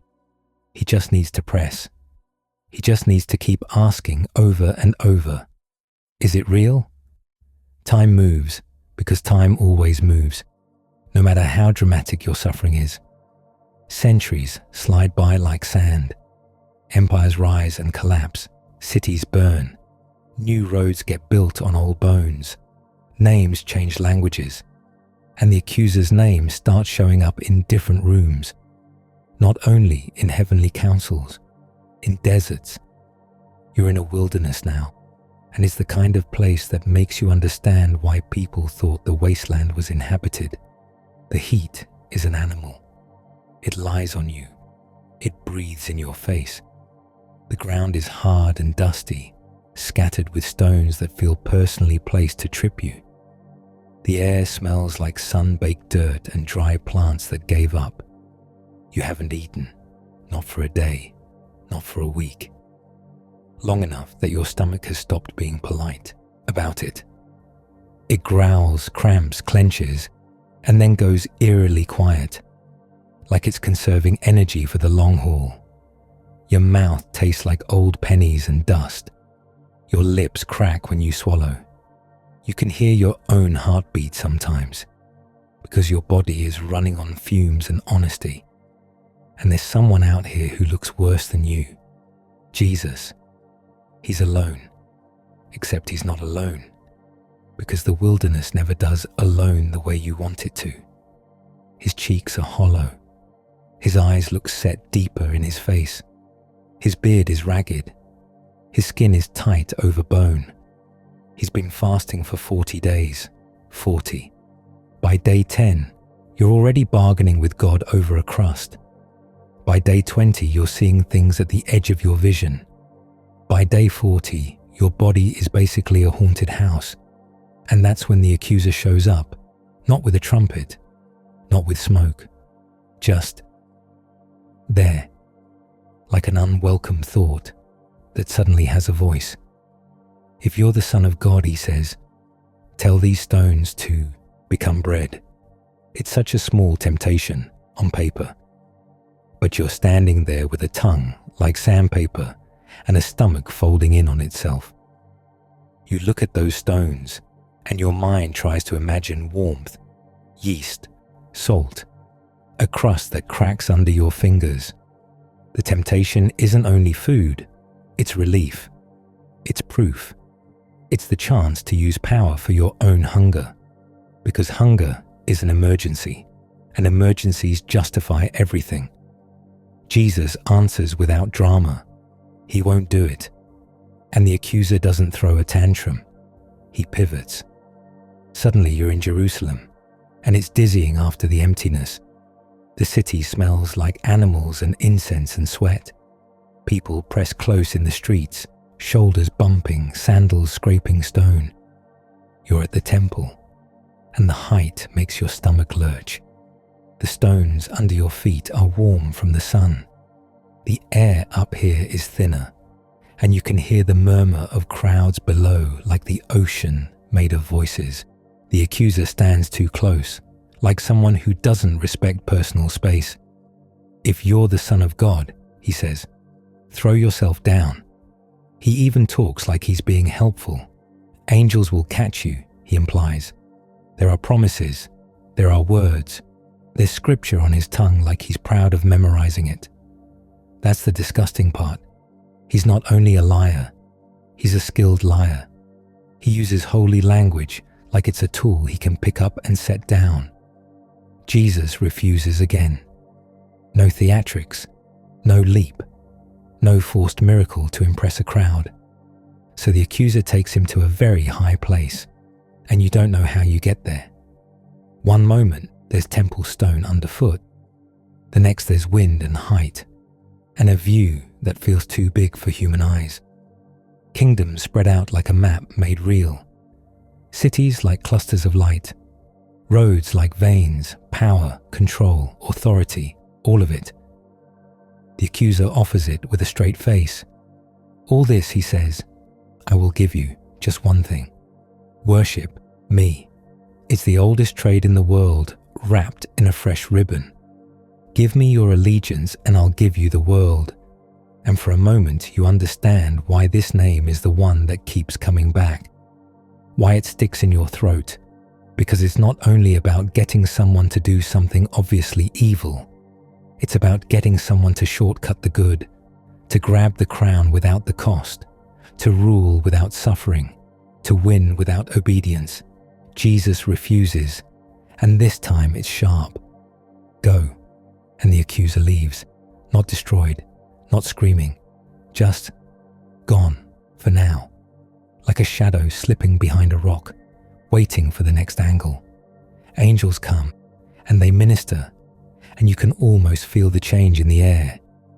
Not that the wilderness becomes friendly, it never becomes friendly, but the pressure lifts, the way it lifts when someone finally stops arguing with you and storms out. You're left with the taste of what this adversary does best. He takes real needs and twists them. He takes true words and weaponizes them. He takes the ache of being human and tries to make it a lever. And the name Satan doesn't stay in deserts. It follows you into towns. It follows you into crowds that smell like garlic breath, fish scales, sweat, and wool that's been damp too many days in a row. It follows you into synagogues where men argue with intensity that makes you wonder if anyone's blood pressure survives. Now you're in one of those crowds. Jesus is healing again, because he does that like breathing. A man is brought forward who can't speak. His eyes are frantic, like he's been trapped behind his own face. When the spirit is driven out, the man speaks. The crowd gasps, that collective intake that ripples through bodies like wind through grain. Some people laugh in relief. Some people start praising God loudly, which is always a gamble because it draws attention. And attention draws officials. Pharisees push in close, robes brushing against people like they own. The air, they smell like oil and dust and self-control, like men who wash their hands carefully, but can't quite scrub the disdain out of their pores. They look at the healed man. They look at Jesus, and they say it. He casts out demons by Beelzebub. The name hits like a rotten egg thrown into a room. Beelzebub, Lord of the Flies. Just hearing it makes you aware of every buzzing insect within 10 miles. And because the universe loves a joke, a fly lands on someone's cheek, right as the name is spoken. The person slaps themselves hard enough to sting. Nobody laughs, because the accusation is too sharp. Calling someone Beelzebub adjacent isn't casual trash talk. This is the spiritual equivalent of accusing a firefighter of being an arsonist. It's meant to poison everything. If the healing is real, they say, it's still evil. If the freedom is real, they say, it's still a trap. You look around at the crowd, and you can see confusion spreading. People whisper. People glance at each other, suddenly suspicious of the thing they were just celebrating. That's how these names work. They don't only scare you, they divide you. Jesus answers them, and his voice is steady, but there's an edge now. A kingdom divided against itself cannot stand. If Satan is casting out Satan, how will his kingdom endure? He says it plainly, like he's talking to men who are being intentionally dense, like he's explaining basic math to someone determined to fail. He talks about strong men and houses, about binding the strong man before you plunder his goods. And you feel the air change again, because now Satan isn't only the accuser. Now Satan is the prince, a ruler with a kingdom, an organizer, a name that gathers all the smaller names under it like an umbrella. Beelzebub is dragged in as a title for that kingdom's head. Lord of the Flies, Lord of the Filth, Lord of the buzzing swarm that gathers where something is dead. It's such a gross image, and it fits so well, because you've lived your whole life with flies. Flies on food, flies on wounds, flies in your house no matter how many times you shoo them away. They're relentless. They return the second you stop paying attention. They don't need an invitation. So calling an adversary Lord of the Flies isn't poetic. It's accurate in the most insulting way. It means this kingdom thrives where life rots. It means it rules decay. You walk away from that crowd with the name ringing in your ears, and you start noticing how often people use it as a weapon. They can't deny a miracle, so they smear it. They can't refute a healing, so they reframe it. They can't argue with the freed man standing there talking, so they point up into the invisible world and say, "That's the wrong power." It's exhausting. It's also familiar, because it's the same spirit as the accuser in the council, isn't it? Not horns and fire. Accusation, corruption of motives, the constant insistence that nothing good is ever just good. Days pass, then months, then years. The conflict follows Jesus like dust follows a traveler. You watch him teach in crowded homes where the air turns into a sweaty soup. You watch him eat with people everybody else avoids. You watch him walk roads lined with stones and weeds, and the occasional dead animal that nobody bothered to move. You watch him face men who have built their whole identity around control, and they hate him for loosening chains they didn't even admit were there. And still, the name Satan keeps coming up, not as a distant myth, as a presence around the edges, a voice offering shortcuts, a pressure pushing betrayal, a shadow at the edge of a torchlight scene. You feel it when one of the close followers slips out at night, moving like a man who's trying not to be seen. You smell the oil in the lamps, hear the soft scuff of sandals, the hush of secret conversation. Money clinks, silver has a cold sound, and even if you don't hear the accuser's voice in that moment, you recognize the work. Accuse, divide, bargain, destroy. Time lurches forward again, because you're being carried through the whole arc of these names, from job title to cosmic enemy. Now you're on an island, Patmos. The air is salty and sharp, and everything smells like seaweed and sun-baked rock. Your clothes stick to you with humidity, and the wind keeps trying to steal your breath. John is here, exiled. You can see it in his posture, the way a man looks when the empire has decided he's inconvenient. He's older now, weathered. His hands look like they've done work, not only writing. His skin is rough, and his eyes have that faraway focus of someone who has seen too much and still keeps seeing. And then it happens. Not slowly, not gently. The sky peels back. That's the only way your mind can describe it. Like the ceiling of reality gets pulled aside, and what's behind it is brighter and stranger than your eyes want to handle. The sounds shift. The sea is still there, but it becomes background noise, like a servant dismissed from the room. Another sound rises, layered and immense. Voices like many waters. It reminds you of the figure by Daniel's river, that crowd voice that hits your chest. Except now it's everywhere. John sees things, and you're stuck seeing them too, because once the door opens, you don't get to choose a smaller view.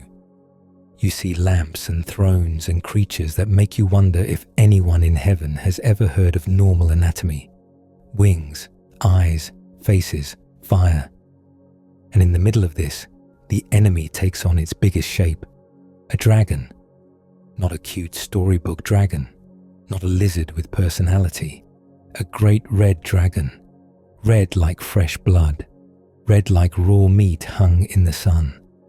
Red like the inside of a mouth. It's enormous. It fills the scene with menace, like the world has suddenly been forced to share space with a living catastrophe.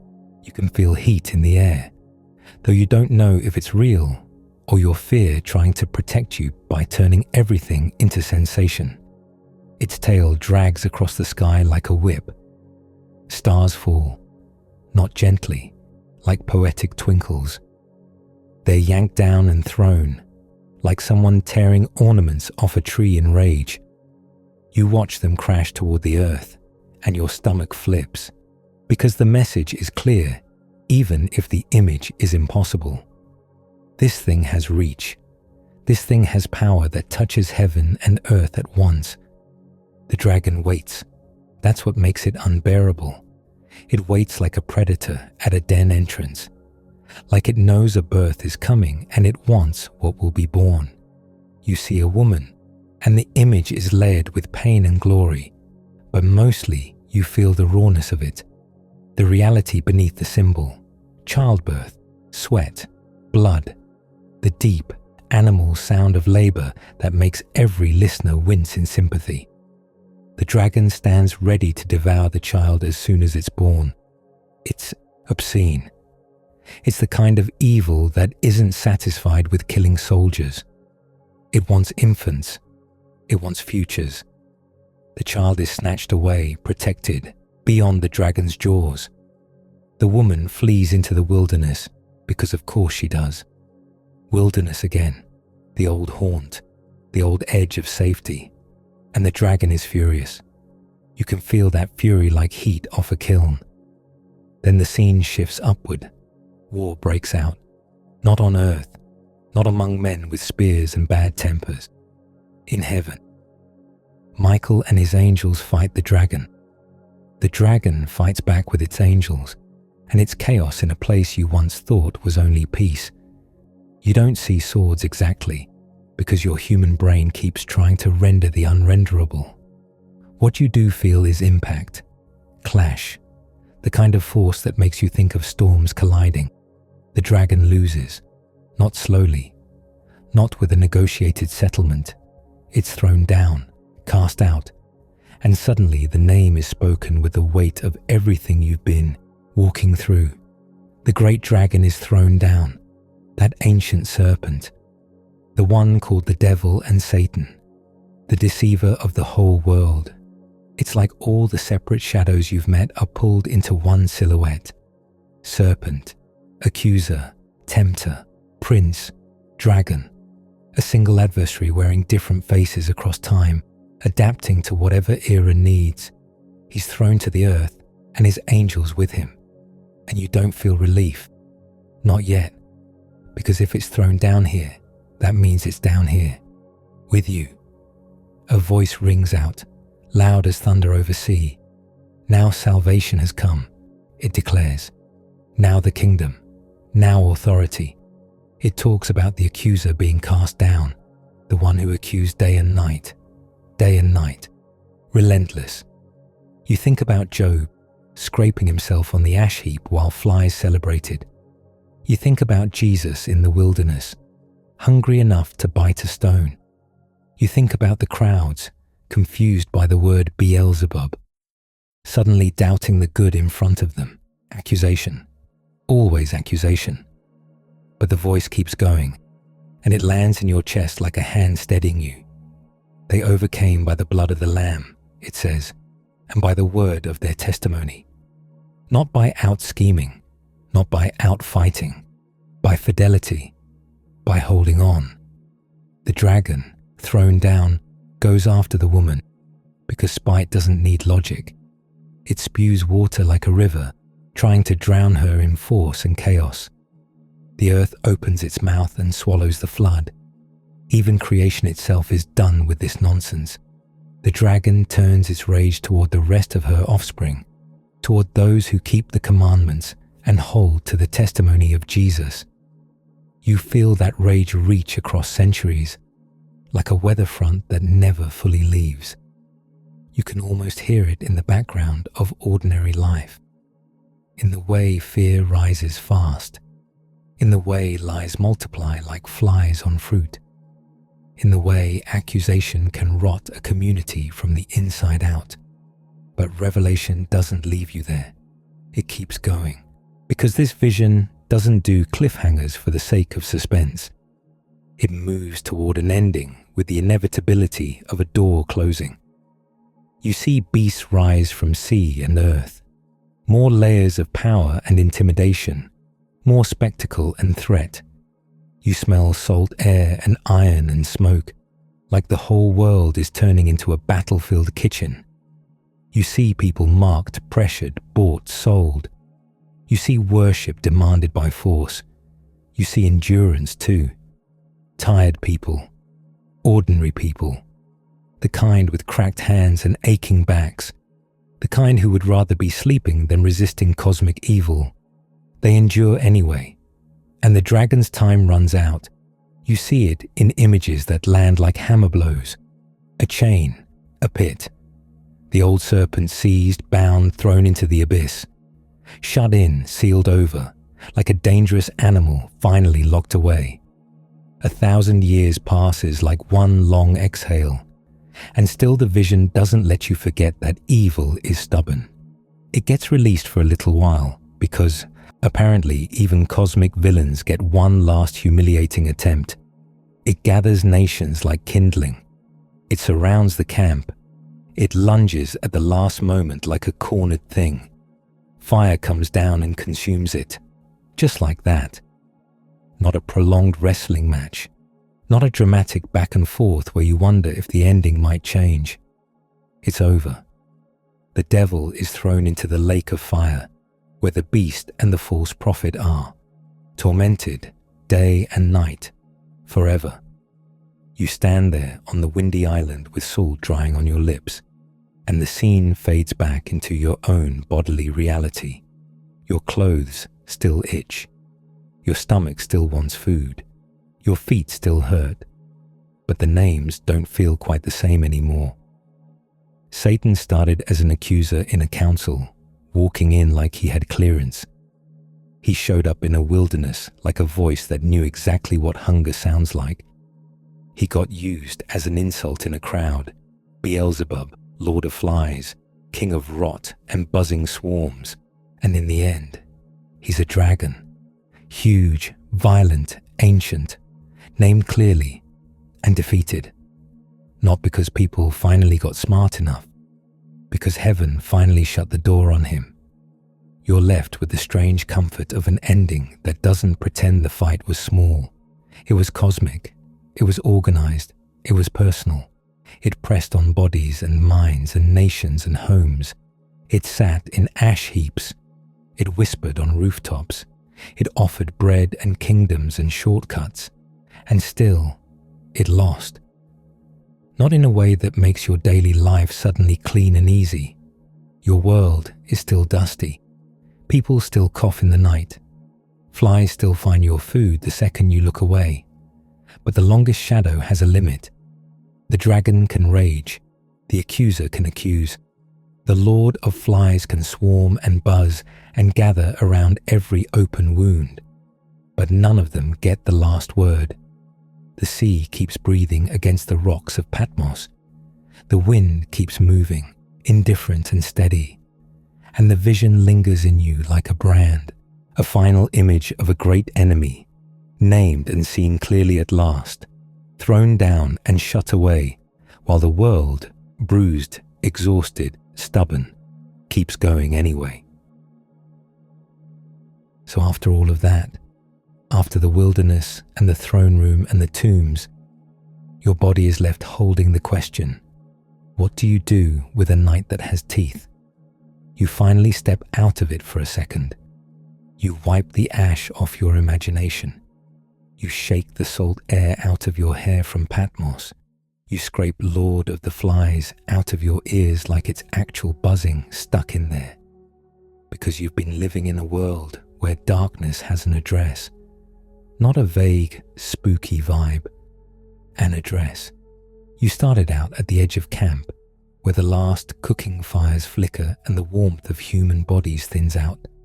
You could smell dinner back there, lentils, smoke, old oil. One step farther, and the smell changes. It becomes sun-baked rock, dry thorn, and the faint sour reek of something that died and got ignored. That's where the desert spirits live. Azazel doesn't show up in someone's tidy living room with fresh reed mats and a polite lamp. He gets the scapegoat loaded with everyone's mess, and that animal gets marched out into the nowhere. You watched it go, hooves slipping on loose stone, eyes rolling white, carrying guilt like a backpack full of bricks. It wasn't only about removing sin. It was about taking the mess nobody wants and handing it to the one place you can't control, the wilderness. The ancient world didn't pretend the edges were safe. They said out loud that abandoned places collect things, ruins, deserts, empty streets after sundown. Those aren't neutral. They're the places where you can hear your own fear chewing. And Lilith in the ruined city is the same lesson with different wallpaper. When humans leave, something else moves in. Not always with claws you can see, but with a presence you can feel in your throat. So you learned the first map coordinate. Evil loves vacancy. Not only moral vacancy, literal vacancy. Empty houses, collapsed walls, unused roads, places where nobody is watching, nobody is praying, nobody is sweeping the floor. Then you got shoved into the Passover night, and that lesson changed from eerie to unbearable, because the Destroyer isn't a jump scare in the desert. It's the footstep you don't hear. It's the presence moving down a street while you sit in a cramped house that smells like lamb fat, smoke, and your own panic sweat. And what hit you there wasn't only fear. It was the blunt statement that death isn't always random. That's an awful sentence, by the way. Nobody wants that on a pillow. But in that world, people kept tripping over this reality. Sometimes judgment comes like a storm with a purpose. It doesn't ask permission. It doesn't negotiate. It passes through, and afterward, the whole neighborhood is changed forever. Then Revelation swings that same idea into the cosmic scale, with Abaddon on a throne over the abyss. Destruction isn't only an event. It's a force with a face, a kind of terrible administration. That doesn't make it comforting. It makes it legible. It tells you, when chaos hits, you're not crazy for feeling like it has weight, like it has intention, like it has a will. Then came the part that made you want to stand up and complain to management. The lying spirit. You're in that throne room scene, and it's not even dirty in there. No flies, no sweat, no wet wool smell. Just authority. Clean, bright, terrifying. And the mission on the table is deception. A spirit volunteers, like it's applying for a job opening. I'll do it. And it gets approved. That was the moment you realized these stories refuse to give you a small god who only governs the pleasant parts. No cute little deity who does sunsets and personal encouragement and then clocks out when lies start flying. It's not here to make you call deception good. It's here to remind you that even the ugly parts of the world don't slip out from under heaven's authority. It's unsettling on purpose, because people were living through courts full of propaganda, kings surrounded by yes men, and whole nations steered by flattering nonsense. They needed a way to say, even this isn't outside the rule of heaven. Not everything is explained. Not everything is comfortable. But the darkness isn't sovereign. Then you got dragged into bodies. That's where it stopped being abstract and turned into screaming. The Gerasene man living among tombs, naked, cut up, chain broken, smelling like blood, salt air, and years of being avoided. Legion in him like a crowded house full of squatters who never clean and never sleep. And the point there was painfully clear. Humans can become battlegrounds, not because they're bad, sometimes because they're wounded, sometimes because they're isolated, sometimes because life has already treated them like a graveyard and something moves into the abandonment. But that story also refused to end with him still howling. Liberation is possible, not through a self-help plan, not through positive thinking, through authority that treats demons like they're not mysterious gods, but trespassers. And when the spirits go into the pigs and the pigs go into the sea, it's grim, it's messy, it's expensive, and it's very on brand for the ancient world. Your miracle comes with collateral damage and a town meeting afterward. Still, the man ends up clothed, quiet, sitting like a person again. that mattered. The storytellers didn't only want you afraid of possession, they wanted you to know freedom has a sound, and sometimes it's just someone finally speaking in their own voice. Then everything pulls back to the level that makes you feel small. Principalities, powers, territorial spirits, like the Prince of Persia delaying an angel, invisible hierarchy stacked over empires like scaffolding. That was the moment the stories basically said, yes, individual evil exists. Also, zoom out. Some darkness is organized. Some darkness wears a crown and drafts, policies and stamps paperwork. It moves through palaces and war rooms and trade routes. It lasts longer than one person's lifetime, which is why it feels like you're wrestling smoke. That's not an excuse to give up. It's a reason you were never meant to fight it alone, with nothing but willpower and a tired face. And then, finally, you got the names.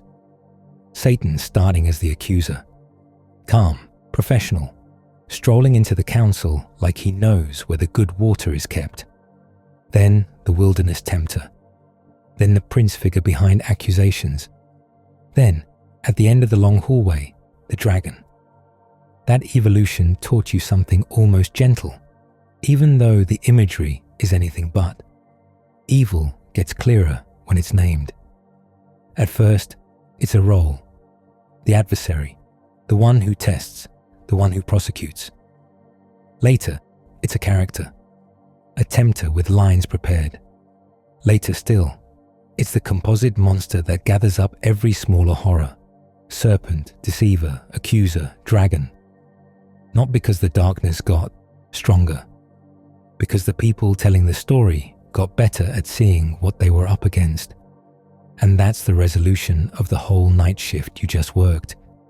These weren't campfire stories to make you jump at owls. They were survival maps. They told you where evil tends to camp out. In deserts, in ruins, in places you stop tending. In bodies that have been crushed and left alone. In systems that outlive kindness. In accusations that make love feel like a transaction. And they also told you what to do about it, without turning it into a cheesy slogan. You don't pretend it isn't there, you name it. You keep the lamps lit in the places that matter. You don't abandon the wounded to the tombs. You don't let accusations become your whole language. You don't hand your mind over to flattering lies just because they come dressed in religious vocabulary. Most of all, you remember the ending you already saw. The dragon can be enormous and still be temporary. That's why the light shows up again and again, not as mood lighting, but as authority. Darkness makes noise. Light makes decisions. And after everything, after the ash heaps and the wilderness hunger and the buzzing flies and the sea wind visions, you're left with a simple, steady kind of closure. The night is real. It has names. It has habits. It has favorite haunts. But it does not get the last word. And so the catalogue closes. The names have been spoken. The shadows have been mapped. You're still standing where you've been standing all night, holding this strange little lantern of memory. It's not a modern flashlight with fresh batteries and a cheerful beep. It's oil and wick and smoke, and the smell clings to your fingers. The darkness around you doesn't politely evaporate because you reach the end of the list. It stays what it is. It stays old. You look down at the ground, and it's the same ground it's always been. Dust ground into the cracks, goat droppings turned pale with time, a broken shard of pottery that's been stepped on by generations of bare feet.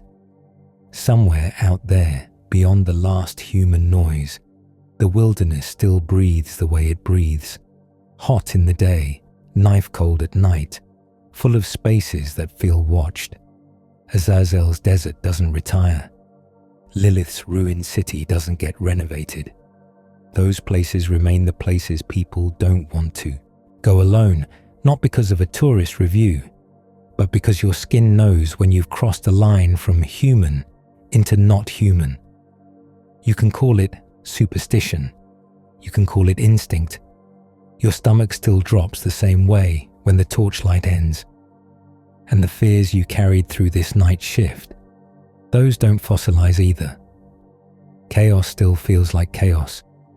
Deception still tastes like deception, metallic and bitter, like you've been licking a copper coin and pretending it's breakfast.